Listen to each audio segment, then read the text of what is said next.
All lies will be exposed. That's all. And anyone who takes that the wrong way, know why they take it the wrong way. The truth is the light. I need to have another one of these. Amen, amen. Gee.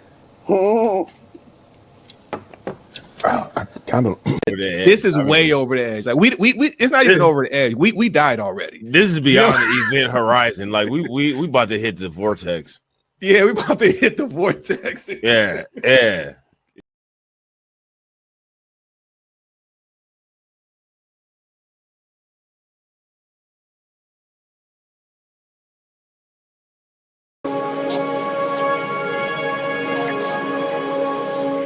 Boy, you looking like a milk dud. Nigga thought he was Michael Jordan. Boy, you looking like Blank Man. Boy, you looking like Lil Bill. How you die does not redeem how you lived. You do not become a hero in your death when you are a weapon of the enemy in your life.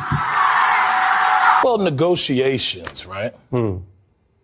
Politics. And we're out of time. So you.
Hey, y'all, Gravity, any day above ground, live it. I hope you're having a fantastic Thursday.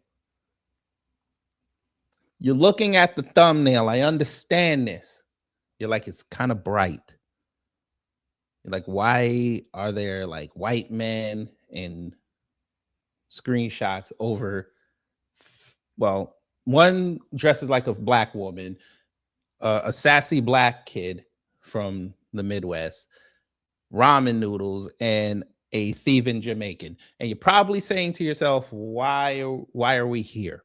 Well, we know we're in the full swing of the midterms, and it's going to be bad. The black conservative is getting put out in the dumpster. The tethers, the political tethers, what we're going to call them today, they're getting exposed out here. And it's going to be a political and socio-political realignment coming up in the next few months, and we're here for it, and it's going to be great content. So today we're going to look at Tiny Tranny, who dresses up like Jasmine Crockett, how he was getting raked over the coals for being at the Mar-a-Lago New Year's Eve party. We're going to take a look at ramen noodles, aka Vivek, softer than Japanese cake, quitting social media because he didn't like the fact that he saw many a slur for Indian people.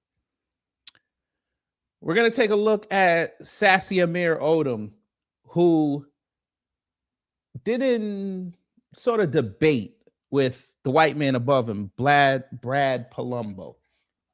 which we highlighted on this channel a couple years ago when he talked to Kaya Willis. And they were talking about Nick Fuentes, and that was a sight to see. Then we're going to get to the main event. Byron Donalds got called a slave and a tether by an opponent for the Florida gubernatorialship. But I can't do this alone. So today we have Brother Torian Rain with us. And I know he's got many an opinion. So I'm going to let him espouse his opinions, and then we're going to get into it. Well, here's the thing. I think I'm familiar with everything that well, first of all, shout out to everybody in the chat. But I think I'm familiar with pretty much everything that's going to be discussed today. And I hope people got their Pepto-Bismol, because this is going to be extremely nauseating. Not our commentary, but because of what y'all about to hear. Yes. So it's going to be bad, but let's get into it because we don't want to waste any more time. Let's see who's in the building. Anthony Ruger Phillips, hello. SD Johnson, hello. Wallow J, hello. Gamers Den, hello. GDS, hello. Miss Nisi, hello. Retro Gemini, hello. Kelvin Black, hello. Sybil, hello. All I See From Me, hello. Dom P, hello. Nini, hello. Emperor Rex, hello. DSA, hello. Stream Elements, you bastard, hello. Who else? Anybody else? Reparations Nation, hello. For those who haven't said anything in the live chat or the comments, hello. So since we're going to be watching videos, we're going to get to the customary house cleaning. And then once the transition is over, you're going to see who we're going to discuss first. We're not going to tell you who it is. We're going to let you see and start to laugh. Under Section 107 of the Copyright Act 1976, allowance is made for fair use for purposes such as criticism, comment, news reporting, teaching, scholarship, and research. Fair use is use permitted by copyright statutes that might otherwise be infringing. Nonprofit, educational, or personal use tips the balance in favor of fair use. Now, You know, let me go here. There's a growing concern in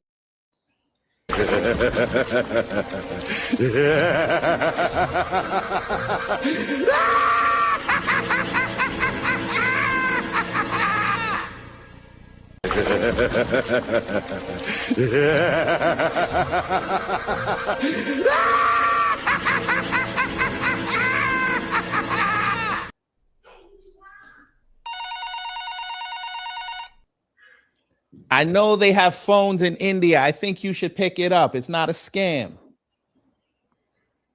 Vivek, softer than Japanese cake. Hello. It's not as rosy over there like you thought it was, right? Even though we told you this years ago, they're going to turn on you. You thought talking tough about anti-black, anti-woke, anti-DEI was going to save you. You thought writing books was going to save you. You thought running for Ohio governorship was going to save you. You thought going to Doge was going to save you. And you found out every time you thought something was going to save you, they said, no, we're not Superman for you. We're going to let you fall off the building. We're only going to save Lois Lane. That's right, folks. Your man Vivek, softer than Japanese cake, has quit social media in the form of deleting apps off his phone. And I just realized that he wrote this. He wrote this article. Yes, and this is 2 weeks after he wrote the one where he lamented why he went on social media and saw all the negative slurs towards his people, and he couldn't understand why this was going on. But now all of a sudden, social media is a trap for politicians. All of a sudden, that's what he said. A trap. He was engaging in a lot of that stuff early on, so I don't even know why he's complaining. I mean, you aided in it, but now he feels the walls are closing in on him. You know what?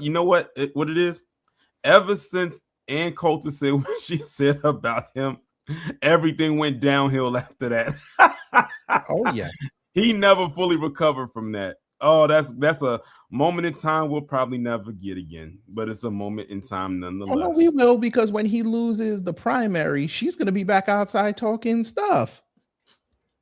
She's like, see, if you were a real American, they would have voted for you. If you'd have just stayed in your lane, they would have voted for you.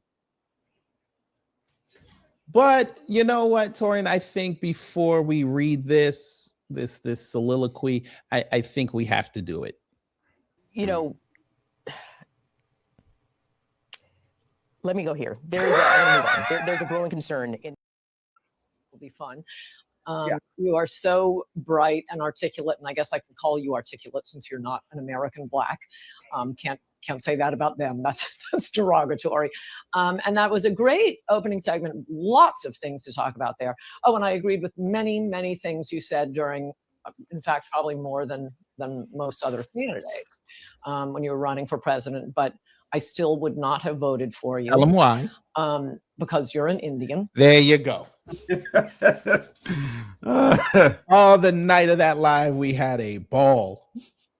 The day of the live, when I talked about it, we had a ball too. Like that was funny. It's funny how he laughed when she said about being articulate. And, you know, I can't call you articulate because, you know, that's an offense to American blacks. He thought that was so funny. But the minute she said about I can't vote for you because you're an Indian, that smile went away. Oh yeah. So yeah, Vivek, how's that working for you, bruh? You crying in Columbus. And he's also crying because, you know, Ohio State is not playing in the college football playoff. Also, so he's been taking L's all year. And also, don't forget one of the first L's that he took that doesn't get talked about enough that he could have taken. But I guess you could say it's like a semi-L. Remember when he kept playing Lose Yourself?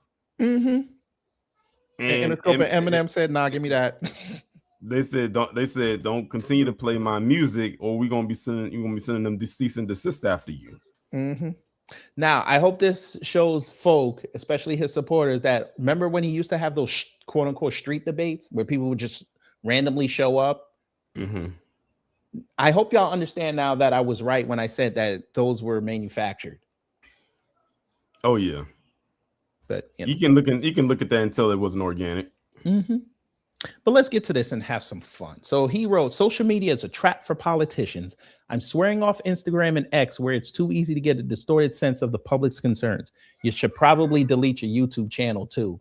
He ain't doing and cut all his money off, all his engagement off. Shit, he gonna need it. Remember the office. Remember what I told? Remember I told you when I said if he loses, he's gonna start that podcast. You know that was you that said it was. No, didn't you say he was gonna start a podcast, or was that me? No, we both said it. Oh, okay. We said once he loses, he's gonna fire it up again.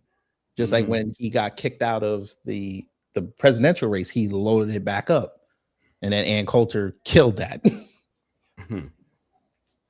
But let's see. And I love how they use the picture of Charlie Kirk for this. I like that. But we're gonna keep going. When I met Italian Prime Minister Giorgia Meloni during her visit to the U.S. in July 2024, she told me she never reads or watches the news because she doesn't want the media to influence her approach to governing. Instead, she travels her country and hears directly from citizens. What a beautiful idea. So she was actually being a real politician. My New Year's resolution is to do something similar. I plan to become a social media teetotaler in 2026. On New Year's Eve, I deleted X and Instagram from my phone. I'll spend my newfound time listening to more voters in real-world Ohio, developing more policies to make our state affordable, and being more present with my family. I predict that ending my consumption of social media will make me a better leader and a happier man. So you were being neglectful to your family because of social media. I don't even know why he wrote this. Most people don't care. They don't. Wait till you see the comments, though. Comments are bad. My campaign team will still use social media to distribute messages and videos on my behalf, but I won't browse any of it myself. There's a fine line between using the internet to distribute the message and inadvertently allowing constant internet feedback to alter your message. That isn't using social media. It's letting social media use you, which you've been doing for years. But okay. As someone who ran a digitally censored campaign for president, I've seen this effect firsthand on myself and my competitors. Politicians want to respond to voters, and rightly so, but polls are expensive and infrequent. Social media offers a tempting alternative, free, abundant, real-time feedback. And that's where he messed up. He said a digitally centered campaign. That means you was only talking to people mainly on social media. You weren't going outside more to talk to the people. That's where the real people are. They're outside. They're not on social media. That's why when and the thing is, he's not the only one to do this. What's his name? CJ Pearson did the same thing. He thought, oh, because he says certain things and people say, oh, I'll vote for you, I'll vote for you. Most of y'all don't even live in the same state, let alone the same district that he's running in. Mm-hmm. I'll vote for you, and they eat it up. That's what. And when KG, we were just talking about like this before you went live and saying them people over there are dumb. They are dumb. Those people who are attached to MAGA and have that blue check are not smart people. They just sit up there and they lie and they try to garner up those required engagement views so they can get 20 pieces of silver. Mm-hmm. Like they sat there and believed that Lizzie chick who said that Mondami was the reason why the MTA fare went up. Yeah. Like, come on. Okay, let's continue. Let's hear more of his crying. It creates the impression that you're hearing directly from the people and responding in kind. Modern social media is increasingly disconnected from the electorate. The messages you're most likely to see are the most negative and bombastic because they're the most likely to receive rapid likes and reposts, and it drives revenue for social media content creators. You mean like when you put up that post in Brazil talking about how you need H-1Bs in America because of lazy white Americans? Mm. Like when you sat outside and put up that screenshot saying you gave $10,000 to Daniel Penny? Mm. Oh, you didn't think we remembered that, did you? All those posts about reparations. Yeah. Yeah. It's interesting, right? Interesting. Yeah. Go ahead. Yeah, he dug his own hole. Yeah, he's trying to claw his. I guess him putting this out there is him trying to claw his way out of it. He can't do it. Mm-hmm. The damage is already done, and he did most of it to himself. Correct. If you click on one post about a topic, suddenly that viewpoint appears everywhere you look, skewing your view of reality. Yeah, it's called an algorithm. That's harmless if you're a knitting hobbyist who might overestimate how many fellow citizens know the difference between a knit and a purl stitch. On its own, random people saying outrageous things on the internet and even making money from it isn't a major problem.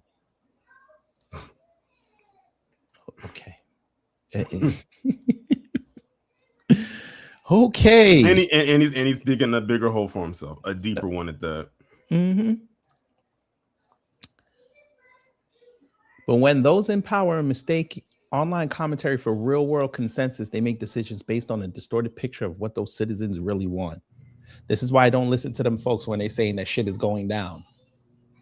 Yeah, like what Benny Johnson said, that stuff he said about the gas.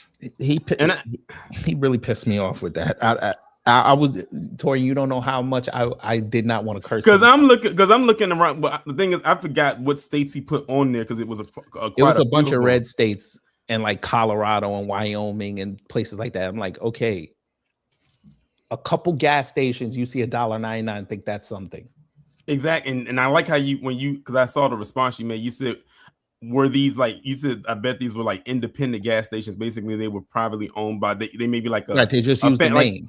Yeah, they just use the name, like maybe like a family owned gas station where they can do something like that. It wasn't like a Shell or an Amoco or a Chevron or a BP. It wasn't a mainstream gas station that you can find in any state. Well, even with those, they're just leasing the name. They could set whatever price they want. They still got to pay the licensing fee. Yeah. But even so, at $1.99, them gas stations are not full. And I said this last night, they're not full. You may be lucky to see 4 cars there. Yeah.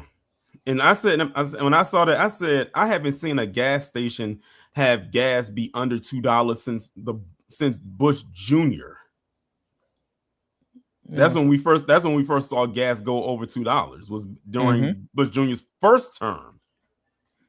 You know, and like I said, the only reason why I got gas in Brooklyn for $1.99 is because I had the rewards thing with Shell. But I'm like, come on. But anyway, we were going to continue hearing him cry on this. Worse, the online pulse that politicians glean from social media is increasingly manufactured by foreign actors and non-human bots. You admit this. A recent report revealed the engagement with the X account of the now notorious white nationalist Nick Fuentes shows signs of being unusually fast, unusually concentrated, and unusually foreign in origin. Okay. Another investigation showed that hundreds of bots drove the pro-Democrat hashtag Blue Crew hashtag, amplifying false claims that the assassination attempt on President Trump in Butler, Pennsylvania was staged. Politicians who think they're taking social media cues from U.S. citizens are often mistaken. You love that he wrote this.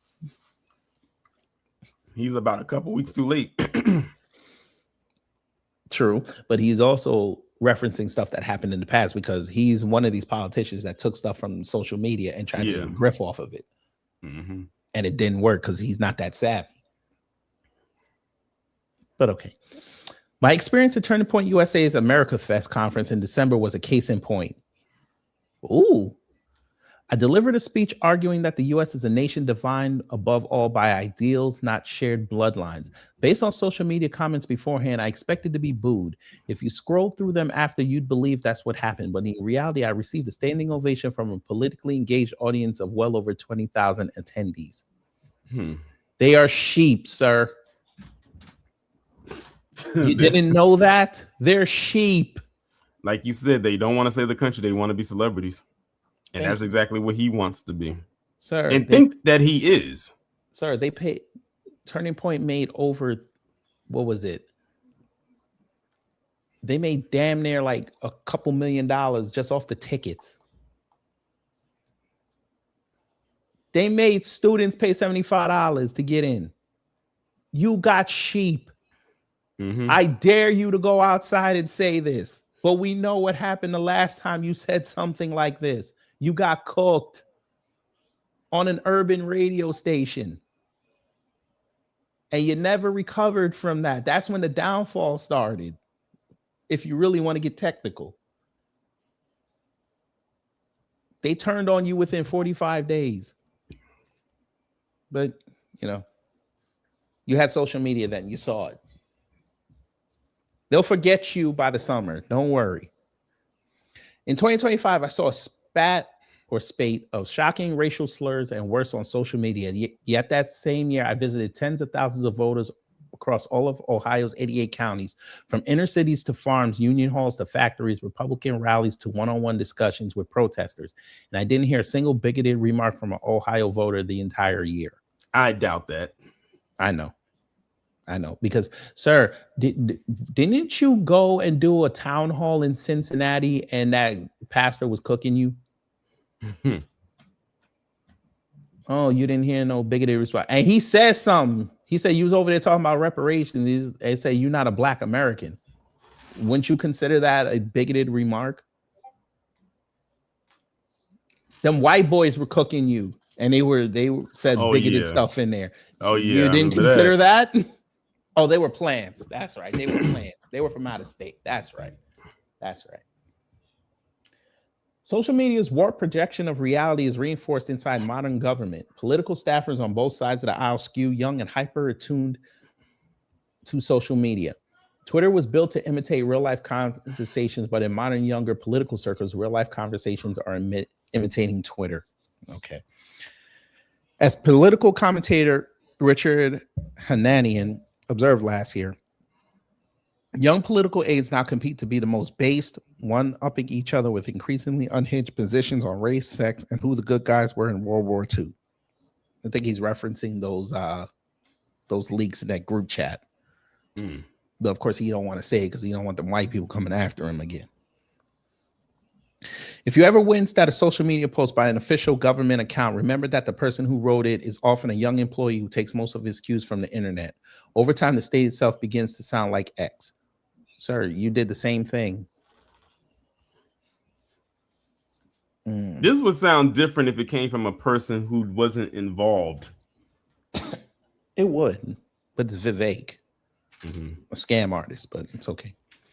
None of this is to say citizens shouldn't use social media to sway politicians. It's their constitutional right to do so, but it's up to elected leaders to know what they're responding to. Most Ohioans I've met want higher take-home pay, lower electric bills, and a great education that prepares their kids to join the workforce. Well, you're not going to get the second part. Electric finna go up, but I want to see how you're going to solve that problem, especially in the rural areas, but we'll see. Yet it's precisely because these issues are so universal that they are among the least likely to register on social media. That's a lie. Mm-hmm. Leaders who depend on social media to gauge public opinion are looking through a broken mirror. You did that. Trump does that. JD does that. They all do that. Mm-hmm. But okay. Here we go. Thomas Jefferson famously observed, the man who never looks into a newspaper is better informed than he who reads them, inasmuch as he who knows nothing is nearer to truth. Yes, traditional media is flawed. Broadcasters push narratives and sensationalism sells on TV and in print. So why is Barry Weiss running CBS? The news sector, not the entire company.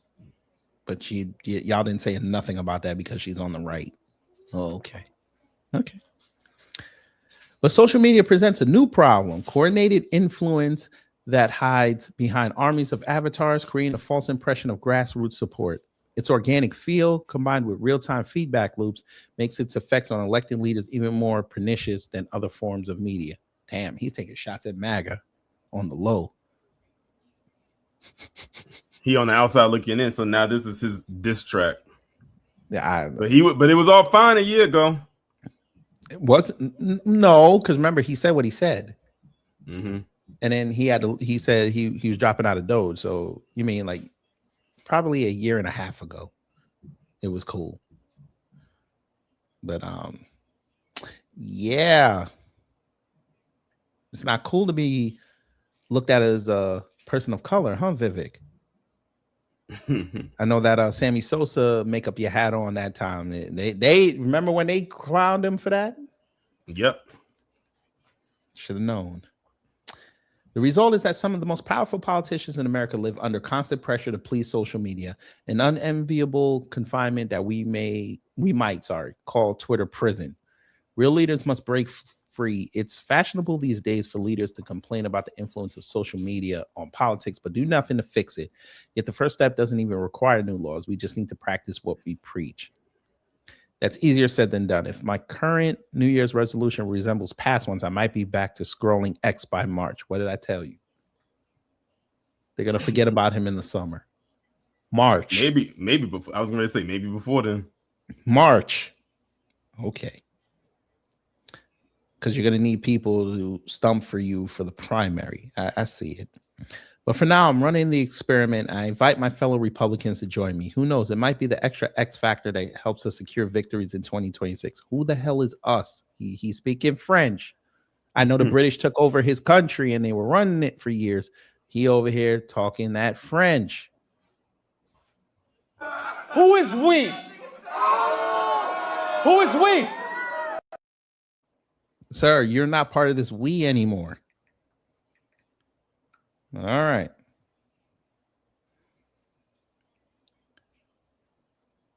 So this person wrote, this just in: social media is full of malcontents, keyboard tough guys, and misanthropes who spread their vile insults and cancer. The less time a person is on social media, the more time they are being human. I'm sorry. Maybe he's quitting Twitter to prevent himself from posting about how he thinks American culture produces a lazy, mediocre people that should be replaced by Indian H-1B. I remember when he said that. Wasn't that? And this is after he got called out. I remember when he said that. Woo! And Elon barely backed him up. Here we go. There are 3 certainties in life: death, taxes. Vivek will be back on X. How's he doing with that passion for Doge? Oh, yeah, never mind. Damn. The best emoji for social media is a snake swallowing its own tail. Damn. Mm-hmm. Both things can be true. Social media is toxic and Vivek is a slimy politician. Oddly biased for Vivek to claim your ancestry has no bearing on how American you are. Perhaps he should have asked Giorgia Meloni if the same goes for the Italians. This guy wants to pump Ohio full of H-1B workers to support his Silicon Valley buddies. The motivations are plain as day. Oh, somebody called them out. Oh, they fighting. I don't care. Vivek was getting wrecked on social media every day for his stance supporting H-1Bs and the farmer pump and dump scheme that made him rich. This has absolutely nothing to do with reality distortion. I'm swearing off Instagram and X where it's too easy to get a distorted sense of the public's concerns. Kind of like this comment section. Mr. Ramaswamy is a fake and phony Republican, just like Nikki Haley. You mean Nimrata Ranhawa? And where is she? Because I refuse to call that woman by that name. Just like people been giving me compliments saying, Torian, thank you for calling Amrod Foodle or Fuddle by his real name. I said, no problem. I said, I wish more people would call him by his real name. I'll give him credit for at least not using a fake name as Nikki does. He argues that American identity is rooted in shared ideals, a creed, rather than an ethnicity or heritage. What he's really saying is that people who arrived from India yesterday and the millions still arriving are just as American as those whose parents, grandparents, and great-great-parents fought and died defending this country. By the way, when exactly did he become a Republican? His main goal is the White House. He became a Republican in 2020. Remember when he said that he hadn't voted up until the pandemic? No, until the pandemic. Yeah, was his first time he first voted. Yep. 6 years ago. And he was of voting age since 2003. So he didn't vote to get Bush out of office. He didn't vote to keep Obama in and get him in and keep him in. He didn't vote for Trump the first time, but all of a sudden now he a Republican in 2020. Exactly. When you was sitting there as a liberal at Harvard and Yale. Okay. Okay. Trying to sound based in front of Al Sharpton on MSNBC. All right, dude. People don't fight to prove they're right. They fight to prove they matter. Social media is rife with frustrated souls trying to prove to themselves that they matter. Okay, I think we get the point. White people don't like me no more, so I'm going to show them. I'm gonna do the childish thing. I'm gonna take my ball and go home. I think he pulled the stand move from the Eminem video. I think this was his way to lose himself without getting sued. But there's either way, this is the last. Well, I'm wishful thinking. I doubt this will be the last time we hear from him. But if we don't hear from him often, I'm fine with that. Watch he show back up on social media with facial hair. Oh God. Yeah, I know. But there's that. So we got him up out the way. And that was a slog to get through, but we understand. So now we're gonna go there. I know. You didn't want to go there, but we got to go there because this person he don't realize that he's about to be off the block in 2026 because once certain moves happen, he ain't gonna be able to really. His lack of knowledge is gonna get exposed. We'll just say that. We'll just say that. And it's unfortunate because, like Torian and myself, we're gonna miss out on great content, but you know, all good things, as they say, must come to an end. You know, let me go here. There's a growing concern in. That's right, ladies and gentlemen. We got to talk about Tiny Tranny, aka Terrence K. Williams. And the reason why we call him that, for those who don't know, is he likes to, you know what? We're not going to call him that no more. We're going to call him Tiny Drag Queen. That's what we're going to call him. So Tiny Drag Queen got an invite to go to the Mar-a-Lago New Year's Eve party. And he was in his old, you know, I'm not RuPaul, I'm Kevin tonight with the red hat. And he said, I'm going to put up a video selfie of me dancing badly. And we might have to mute it because there's music in the background, so we're gonna keep it low. But we just want you to watch this video, and then we're gonna watch the reactions of people when they saw it. And boy, the internet did not disappoint. Get to work!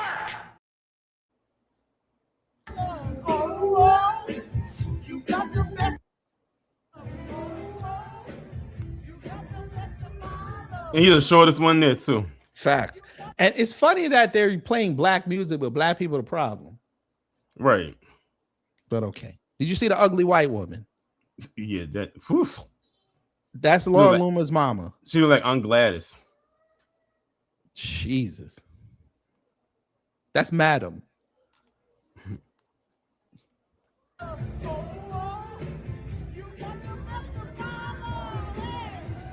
He's in his element. There you go. He tried to do the butterfly. You saw it. Yeah. He might low-key be a Jamaican. All right. So there's that. So here's the caption he wrote. Having the time of my life at Trump's Mar-a-Lago New Year's Eve party. These white folks know how to have fun and I'm safe, but Oprah and Michelle Obama say they were dangerous. I guess he hasn't been outside. But anyway, sir, so you had time to fly from Texas to Florida for this, right? But we had to shame you during Hurricane Helene to go help people because you were sitting there talking about, I'm looking at all this devastation, but I'm ready to go, but I don't know how to get there. And everybody's like, dude, just get a rental car, get a U-Haul trailer and go. It's like a 9, 10, 12-hour drive. And what's further, Texas to North Carolina or Texas to Florida? Depends on where you're going in Florida, but probably would be, I want to say probably Florida. Because from Texas to here is 10 hours. And from Atlanta to Charlotte is about 3. Right. And he's already on that side. So I think it's like another hour to Asheville. So it wasn't that bad. You could have made that. That's a half a day. You could have got there probably faster if you drove with somebody, but still. Could you imagine being in a car on a road trip with him though? Well, you know, he might give you the replay of the chicken video. Oh. But again, that night was beautiful that we had to shame him into going to go help. When you're one of the few people online that actually have supposed resources to go help. But okay. And acted like he couldn't find a way to get there. And he got a whole SUV, allegedly. But again, as I said, the internet did not disappoint. You know why that is? You know why it took him so long? Because Trump didn't crack the whip. Facts. I bet if he did, he would have hopped to it. He probably would have went to Mar-a-Lago first to drop all his stuff off and then try to hitch a ride. They would have put him in the cargo hold, but he would have hitched a ride. So there's this one. He waited till New Year to post this. Wait, that imagery is hilarious. And you know what we're gonna do? We're gonna save that. I'm laughing because that imagery is hilarious. Whoever came up with that is a genius. Please, white conservatives, love me, fall for my grift. Let me tap dance for you. I loves Master Trump. I hate black folks. I want to be white. Why can't I hear this in his voice? That's the scarier part. Because he's been around since 2016. They just want pancakes in the morning. Hope you hook them up. That's from the brick suit dude. That was one of their. I think he was one of them, right? One of them what? One of them J6ers. Maybe. But look at his bio. DJT America First. They have no identity outside of this administration. And they would be the same ones that say that they're free thinkers. No, you're not. You're Trump thinkers. Exactly. And if you call them that, they'll either agree with you in a very condescending tone or they'll try to cuss you out. Somebody said it's embarrassing, bro, selling pancakes of hate. These white folks. Look, David, of Finn, course. Have fun. Have fun, brother. What happened? You didn't get an invite, sir. They didn't invite you? Well, that sucks. And he's the only one wearing a MAGA hat. That was one of the first things I noticed. He's the only one wearing a MAGA hat. Everybody else is not wearing a hat. Somebody said, it's like, did he not know where he must have thought he was going to a rally? Facts. Somebody say that's the only reason why they thought he wasn't to help. I called him to help a long time ago. I said he literally comes there dressed like the help. I mean, literally, he looks like a butler. Yeah. Even this bot account said it. Damn. Grok is dangerous. Mm-hmm. Sambo Nation is strong. Tap dancing, kowtowing, grinning for no reason, all an effort to please Master Trump. Oh, he was happy as hell that he got that Trump looked at him. He was very happy he was very happy to be there. Damn. Damn. I ain't even gonna save that one. Yeah, fuck out of here. That's crazy. I got a better Jesus. I told you they did this support. I think this post right here is the one where people collectively from far and wide actually called him out. Because a lot of times, he posts stuff and we know that a lot of them are bot accounts that come there. These are organic people right here that are actually telling him about himself. I said, anytime people come on here and they disagree with the stuff that he says, those are real people. The ones who come on there and do agree with them, those are probably the bot accounts. Right. And what if because there's no way you can sit up there and agree with an ounce of the stuff that he posts on there daily. Correct. And what if we find out that Elon on the low cleaned up the bot accounts for real? Right. He just getting the negative engagement. The Obamas are always on your brain, you little raisin hair motherfucker. Jesus.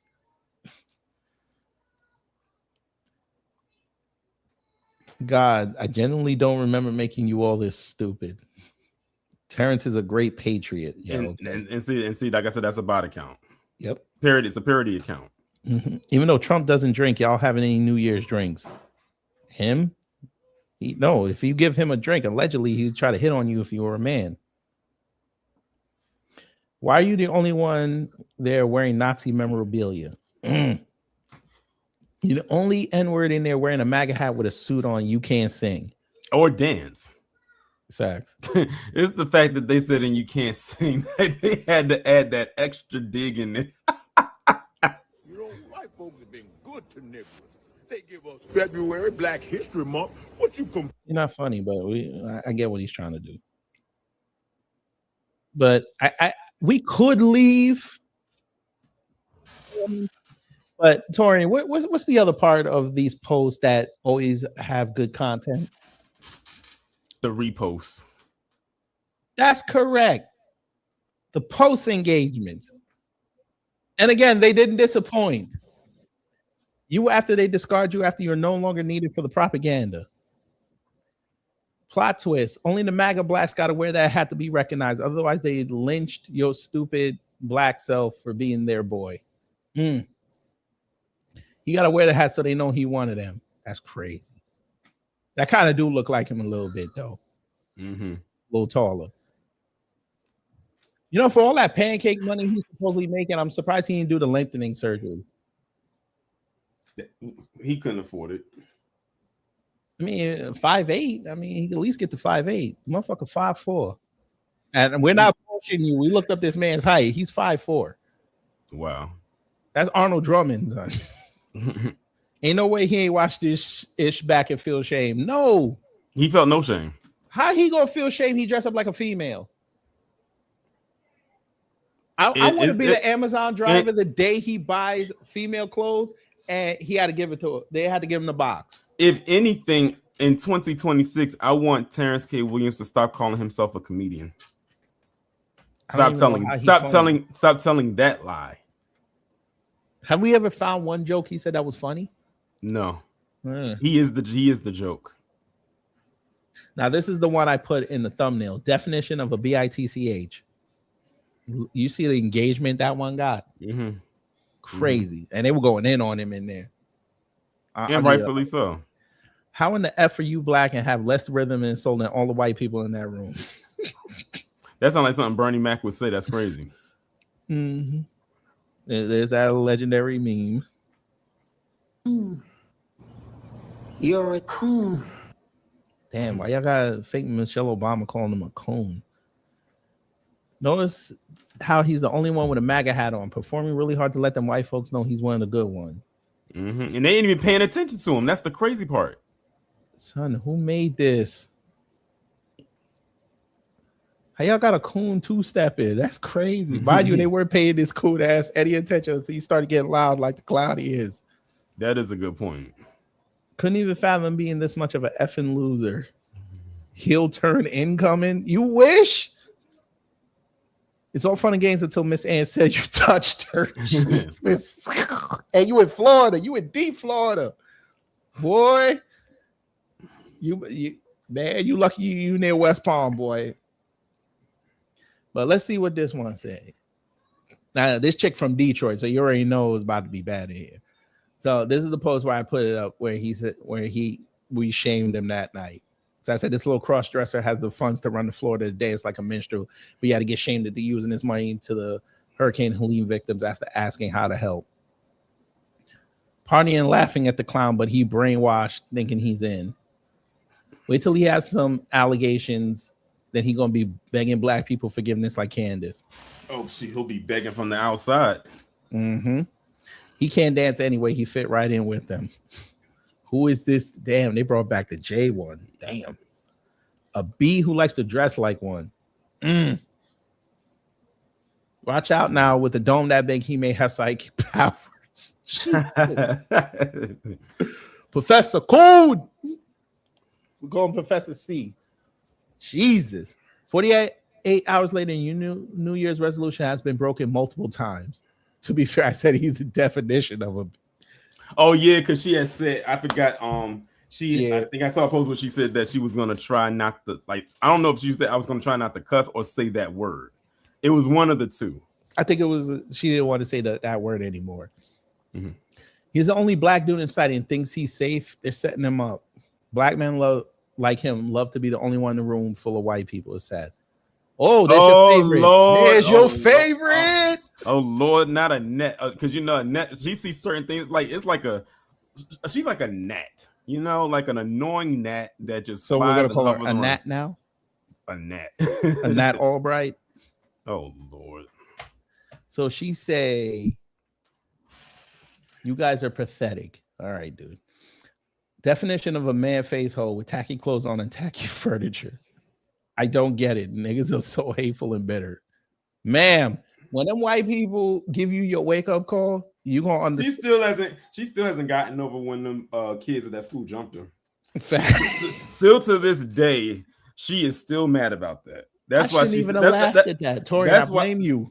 That's why she don't like black people now, because them black kids like put them paws on her. Mm-hmm. Pathetic is supporting an obvious self-loathing grifter like Tiny Terry, the definition of a useful idiot. Trying to hold down a job, not getting beat down by a bunch of kids, and getting above 6th place in your next losing election campaign before daring to judge. Ooh, definitely talking about her. And what did I just say about her getting about some kids? And she did lose that election badly too. Mm-hmm. Pathetic is switching political parties because it's personally advantageous. You wide back pig with head. Oh, Jesus. Pig with it. God. Nobody likes Annette. No one likes Annette. No. Terrence is considered a B for going to a White House party, but not the man who shot up the New Year's party in Dallas. That's how it works when you're dealing with N-words. Okay, dude. I should expect nothing less from an Eagles fan. I expect nothing less. Don't put that on Eagles fans. I'm putting that on Eagles fan. Torian. This is the same fan base that destroyed their city before the Super Bowl. Well, that was the white ones that did that. Okay, but that's Eagle fans. You're talking about the ones that was eating the crap, the horse crap. That was disgusting. I'm not even talking about that. You don't remember that Super Bowl the Eagles got to, and they started destroying South Philly before the game even started? Come on, that's Eagle fans. Fam, for those who don't know, there's an actual police station inside their stadium, because that's Eagle fans. But you know, I'm just upset the Giants ain't in the playoffs. But you know, I just had to let that out. Well, look at it this way: you can watch the Bad Bunny concert. You know what? I just want to see if he plays Chambea, because you know that stadium gonna vibrate. And I just want to see. I still want to see Turning Point USA's halftime show. I still want to see who they're going to try to get. I need this. God! I need this. I need to laugh at this. I need to laugh at the bad production. I need to laugh at the stream going in and out. I need all that. But you know, we got a whole month. Today marks a month before the Super Bowl. So You are a fascist, idiotic cult member whose leader grapes and does things with children. Rather than worry about us guys, you need to start preparing for your plight once we reach the post-Trump era. Now that's the part that I can't wait for. What's that post-Trump? Well, let me just ask you. I mean, we're slightly over 2 years out. What do you think the post-Trump era is going to look like, and how long do you think it's going to take before it actually takes effect? It depends on who wins the election. If the Republicans win, depending on who they pick, because you know they pick. You don't pick, they pick. Mm-hmm. If they pick JD and he wins, it'll just be another 4 years of crap. Yeah. And Trump putting out posts on about, hey, JD's acting great as president. If they pick DeSantis, they're just gonna jump ship over there. Because now I find it highly funny that all of a sudden now MAGA is sitting up there talking about, yeah, let's get rid of property tax. Let's get rid of the income tax. Yet that racist was the first one to set it. So they're already telling you they're just going to grift. If the Democrats win, it's just going to be 2020 all over again. But this time, which is beneficial for everybody, we don't have to listen to them.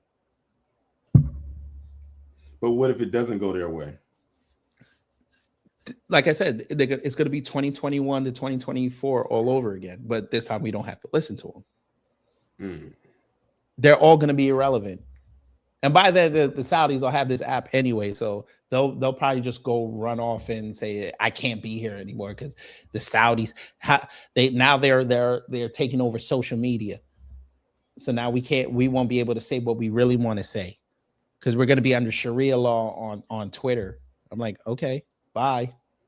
This is why y'all should have had other apps. That's why you should have propagated over at True Social, but you didn't want to do that. Now, sucks for you. Oh, well. Now you got to either deal with the Saudis or you get off social media. Go back to Facebook. Or they can go back to 4chan if it's still there. Well, you'll run the risk of getting hacked again and getting your information dropped.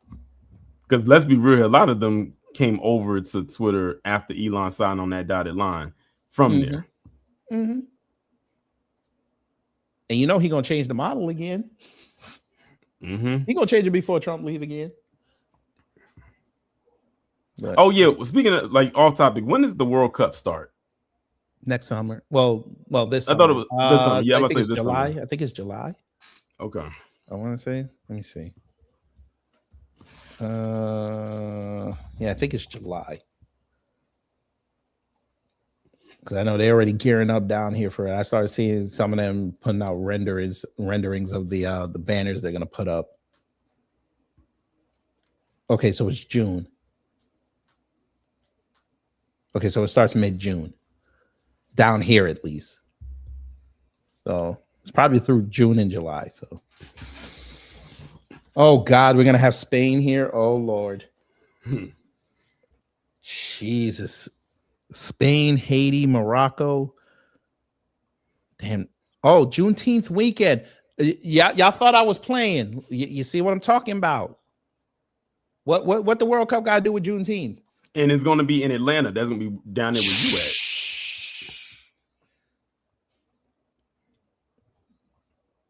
You couldn't have black teams play that weekend. Is there anything happening on the 14th of June? Yeah. Here? As far as the World Cup goes, or that's when it officially starts on the 15th? No. Well, remember, they're traveling all through, so this might be just their stop. Let me see. Okay, so that's the qualifiers. Okay, so they're really starting in February. January. I see January. Well, these are all qualifiers. Oh, okay. Okay, you know what? We'll just do this. When does the World Cup start? Starts on June 11th. We'll run through July 19th. Okay. Okay. So it's really starting in Atlanta? Damn. Down there where you at? Fuck. It's gonna be crazy around here. gonna be a lot of traffic. Yeah, a lot of traffic, a lot of tourists running around. They should Midtown and downtown gonna be crazy. They should give y'all time off, paid time off for the time that is the duration that it's out there. Shit. I doubt it, but I mean, you know, no, the restaurant, the hospitality industry will be happy for all that traffic, especially them hotels in Midtown, because that's like 2 train stops away from the stadium. So, yeah. So it starts June 11th with Mexico and South Africa, but that's in Mexico City.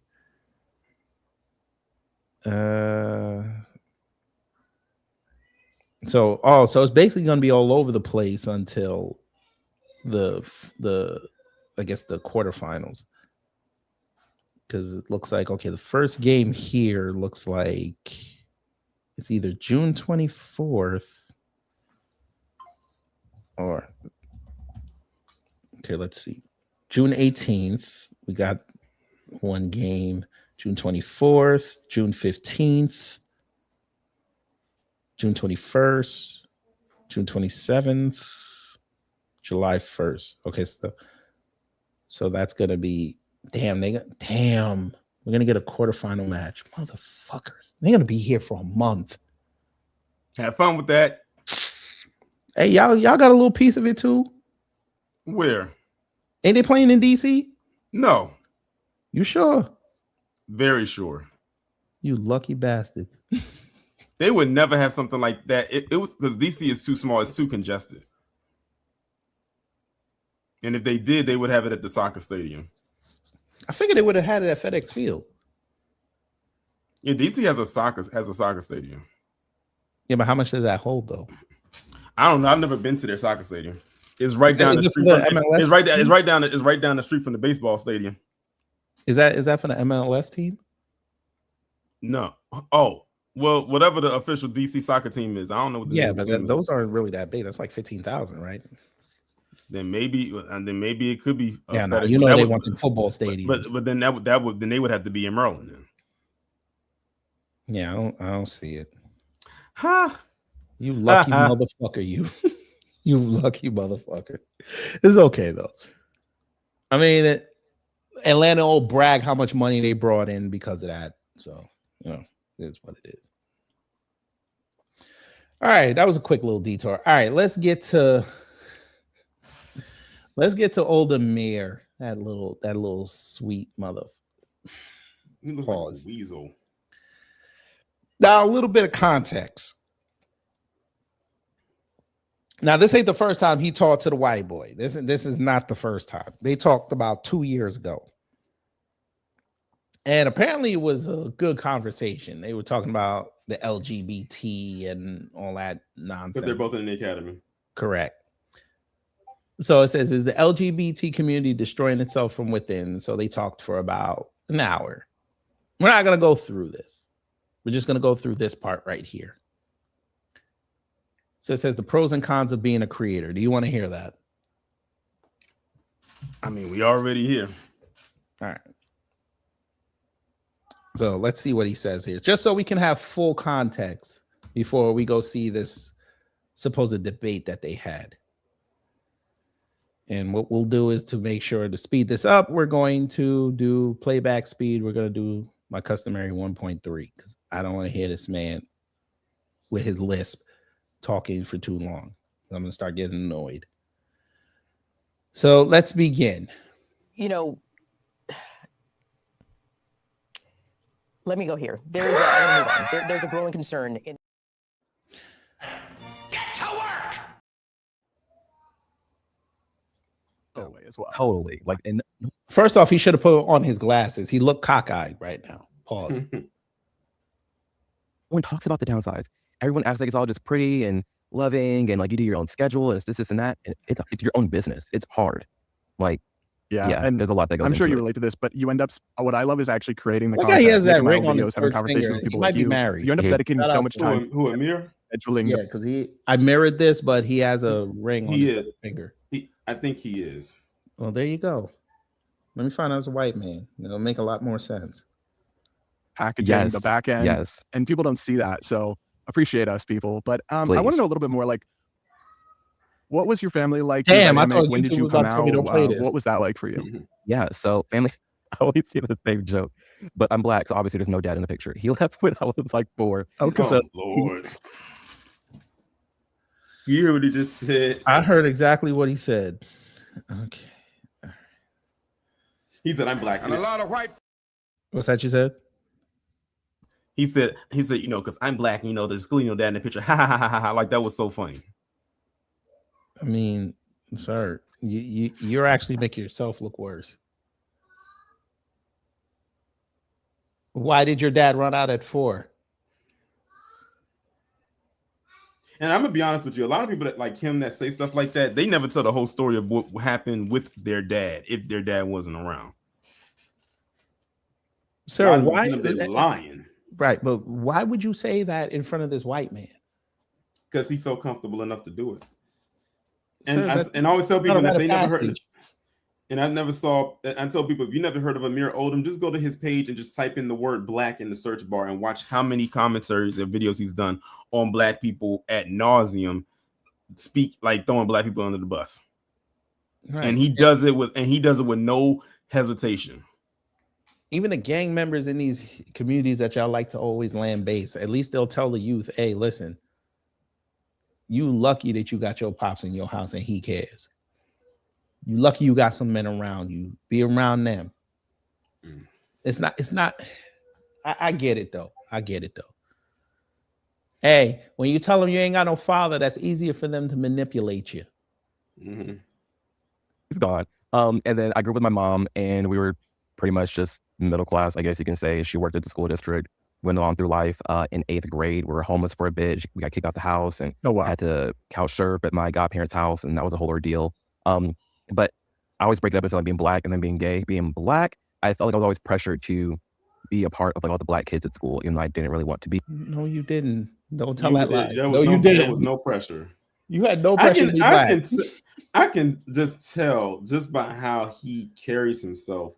He did not hang out around a lot of black people, not because they didn't want to be around him. It's because he didn't want to be around them. Something just tells me he gave off this thing of that he was better than them. Something just tells me if he got bullied, which I wouldn't be surprised if he did, it's because he brought it on himself. That's what I'm saying. I grew up around black people. I grew up around the nerds, and I also grew up around the jocks. Yeah. I also grew up around the thugs. It's okay. Yeah. They're only going to accept you how you carry. And when I went, and then when I went to college and I went to an HBCU, that's when I got hit with even more, more culture, I guess you could say, because now I'm dealing with people from all over the place, like some people from internationally. And it's not a one size fits all, but Amir tends to do this a lot. He always likes to put black people into this box, and everyone else who's not black can be very virtuous with how their culture is, or they're not a one size fits all. But when it comes to black people, we are thugs, we're gangbangers, the women are loose, they are this, they're that. Maybe he forgot that they don't respect you because you're a black gay man. And he has 2 strikes. He actually has 2 strikes, and he has 2 strikes against him with that. Mm-hmm. They don't like you, sir. He seems to be under the impression that they do. Get to work. Yeah, I was into the Paramore, all the rock music, and wearing the big DC shoes and skateboarding. Oh my God. But because I was black, I was being like, what the fuck? I can't do this. I just want to get to the debate. I can't do this no more. Sir, I listen to Paramore. Does that make me less black? And they be lying about that too. I have to wear Jordans. No, you don't. I be wanting to go when they say stuff like that. I wish a time machine was invented so we can go back in time and ask them or see what they were like as a kid during this time of turmoil. I can believe it. This was Urkel, my niggas. He does look like him. He does look like him. He looked like he got bullied to do people homework. He looks very whitewashed. Very whitewashed. He was born in Illinois. I found that out. He's from Illinois. So he was probably out on the outskirts of Chicago. Knock it off, sir. You had a nice life. I understand you had some hardships. You were not, you said it. I grew up middle class. You had a nice life. Exactly. Shut You up. should be proud of that. Respect your mother. You're dissing her by the way you talking. But let's get to the show. He's gonna start More pissing like me the off. I'm gonna shit say show. something. I'm gonna say something that I ain't supposed to say. I'm gonna stop. And by the way, screenshot. Oh, this. Yeah, that's why I said this. Oh, hold on. So, are you about to go through the whole thing or just some? Hell no. Okay. No. Okay. We go through okay. parts. Because they. Well, I'm good. Well, I'm glad they're chaptered. Yeah. Oh yeah. What positive side of Nick Fuentes? Whatever the fuck. I think this is what positive side that. Yeah. Positive. Okay. I didn't even hear the whole thing. Yeah, because the debate was like, Brad was against what Nick Fuentes was saying or doing, and Amir was more for. But the thing is, the way it was set up, you can tell Amir actually believed everything that he said. Mm-hmm. Wait till you see the comments, though. I already saw them. That's why when you brought this up, I was like, "Oh God, not this," because I knew exactly where this was headed. Mm-hmm. But for those who didn't see it, wait till we get to the comments, boy. Get to work. Yeah. So for me, I'm just not invested so much to say in hating him or just not liking him. I just understand. Okay, let's tell the truth. You're already lying, sir. You don't want to do content on that man because number one, it goes against whatever the bullshit you trying to push on your channel. But number two, you know, the second you say something against that man, his bots and his groypers are going to come see you. And if you thought what Rob Smith got was bad, you're about to get it 10 times worse because them groypers love to come on YouTube and start trouble because they'll help boost their boys somehow, some way. I remember a couple years ago, I had said something to the effects of that these tap dancers like Amir have put themselves into a confined corner that they cannot climb out of. Even if they try to, they can't. I mean, look at what happened with Candace when she tried to spread her wings and fly away. And they said, "Oh nah, we keeping you attached to this cage. We're not letting you go too far." Now she eventually kind of did get away, but she still has remnants there of her old self. That's not going away. Oh yeah, she ain't flying right. Them arrows that hit her wing, she ain't flying right. Tatum too.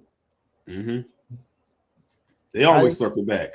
You know how they say you don't leave Hollywood unscathed? You don't leave the conservative party unscathed. You don't leave the conservative side unscathed. That's why they got to hope the midterms go their way, but I don't think that's going to happen. Oh no, listen. No, I told you the Democrats didn't change their messaging. They're using conservative messaging on the folk. I'm telling you, balance is going to kill the conservatives and MAGA, but you know, they got it. That he has different views than me. I understand that there are some things that I do agree with and stances that he has, and understand for in large part his stream and how for 3 hours it's a very big mix of I'm being serious and this is my opinion versus I'm just on a Discord call with my bros to just joking. Just joking. He thinks he's joking. He's not joking. The boy literally said he wants a white nation. That means he don't want you there. And he admitted on Piers Morgan that he is a racist. He said it himself out of his own mouth. So you agree with racist, even though you have been on record saying that this is not a racist country. This is a smooth-brained Negro. But it makes sense. He worshipped PragerU. It makes sense. I forgot. You know what? I forgot he was attached to PragerU. And I always told you, anybody who was black and was attached to PragerU or still is automatically a tap dancer in my eyes. Around there's very many differences of Nick throughout that one stream, in large part because he was so heavily canceled and heavily just censored throughout all these years. He was on these very, very niche platforms where he didn't have to like censor himself or buckle up. Like he didn't have to be anything he's not. Like he was just cutting up all the time with his followers, and that's what he still does to this day. So there are some things that he says that are just completely out of pocket, but I hear it from the tone of just chatting with your bros. And I know for me, my Discord calls when I'm playing Fortnite with my guy friends, it's abysmal. It's actually bad. And there are some videos that I've seen of Nick Fuentes where I'm like, this just sounds like a phone call with my friends. So say that again. No, I was saying he compared it to him playing Fortnite. I said this is not you playing Fortnite though. He's not using good arguments. But these are given arguments. He's literally regurgitating stuff he got from a think tank. But again, these are the same people they love to say are independent and free thinkers. They're not independent or free thinkers at all. Look, he's reading the script. He got to look down at his notes. Why do you feel a necessity to insult people? Again. Is that where's the script? Where's the script? Read the script. Is this a big defensive thing that you've got? Read the script. Why don't you read your own script? And Brad looks pissed off. Yeah, like I saw a couple of things from this, and I could tell just from Brad's facial expressions, he was legit shocked with some of the stuff that Amir was saying. Mm-hmm. I understand. Because he was probably thinking. I understand that. I expect this to come out of the mouth to say another white guy, but for this to come out of a black man who also is in the academy, like he probably had a huge. I'm not gonna say culture shock, a culture shock. Out there that don't like the takes that he has, but I can say that for anybody. So he's just not been that big of a concern to me, especially when the things that he's right about kind of outweighs or outshines, I guess, some of the things that people just don't like. What do you think he's right about? I think he's right about his view on immigration. And he does not condemn. Negro, did he not tell you he was tired of all the Uncle Toms? He said that about Whitlock back, was it last year, like around May? He said that. He said, because I'm tired. What did he say? I'm tired of people like Jason Whitlock. Yeah, he said, I'm tired of all the Uncle Toms. All these black guys, they can get up here and say these things, and I, as a white guy, you know how he gets, and can't say these things. Amir, did you miss that memo? He's talking about people like yourself. He may not have called you out by name. See, that's the thing. A lot of them think that they're individuals in this thing. No, they see you in the collective scheme of things. If he just called out Whitlock, and just know he might have said him by name because in the moment that's who he was addressing. But he was talking about people like you too. Candace, Fakem, the Hodge twins, the Cartier family, so on and so forth. He's literally gone after your community many a time. Remember he called Fakem an idiot? Mm-hmm. He said Brandon Tatum is an idiot. He is, though. He is. I will give him that. He is. A host of other things, but an idiot he definitely is indeed. And how it's single-handedly destroying this country. Like, full stop. I would much rather it being paused, honestly. I think his takes on immigration are really good. I think his takes and assessment on race relations in the United States and how different races get along and who's doing what, I think it's all fair. When he talks about the black community, I hear him and I'm like, this sounds like me and my cousins talking. Like, this nigga throwing his whole family under the bus now. Right. His family probably looking at him like, huh? When did we have this conversation? He like, when did we have this conversation? And why? And even when we did, why are you telling somebody else that ain't us that we having these conversations? No discernment at all. None. Oh my God. Keep going. Are some really harsh things and harsh conversations that need to be had with the black community and black people, and they don't like it when Nick says it. But literally some of the things that he said. You go outside and say it. Go outside and say he it. wants us to sit up here and believe that black people talk about other black people in the vein and that Nick talks about us. No, we don't.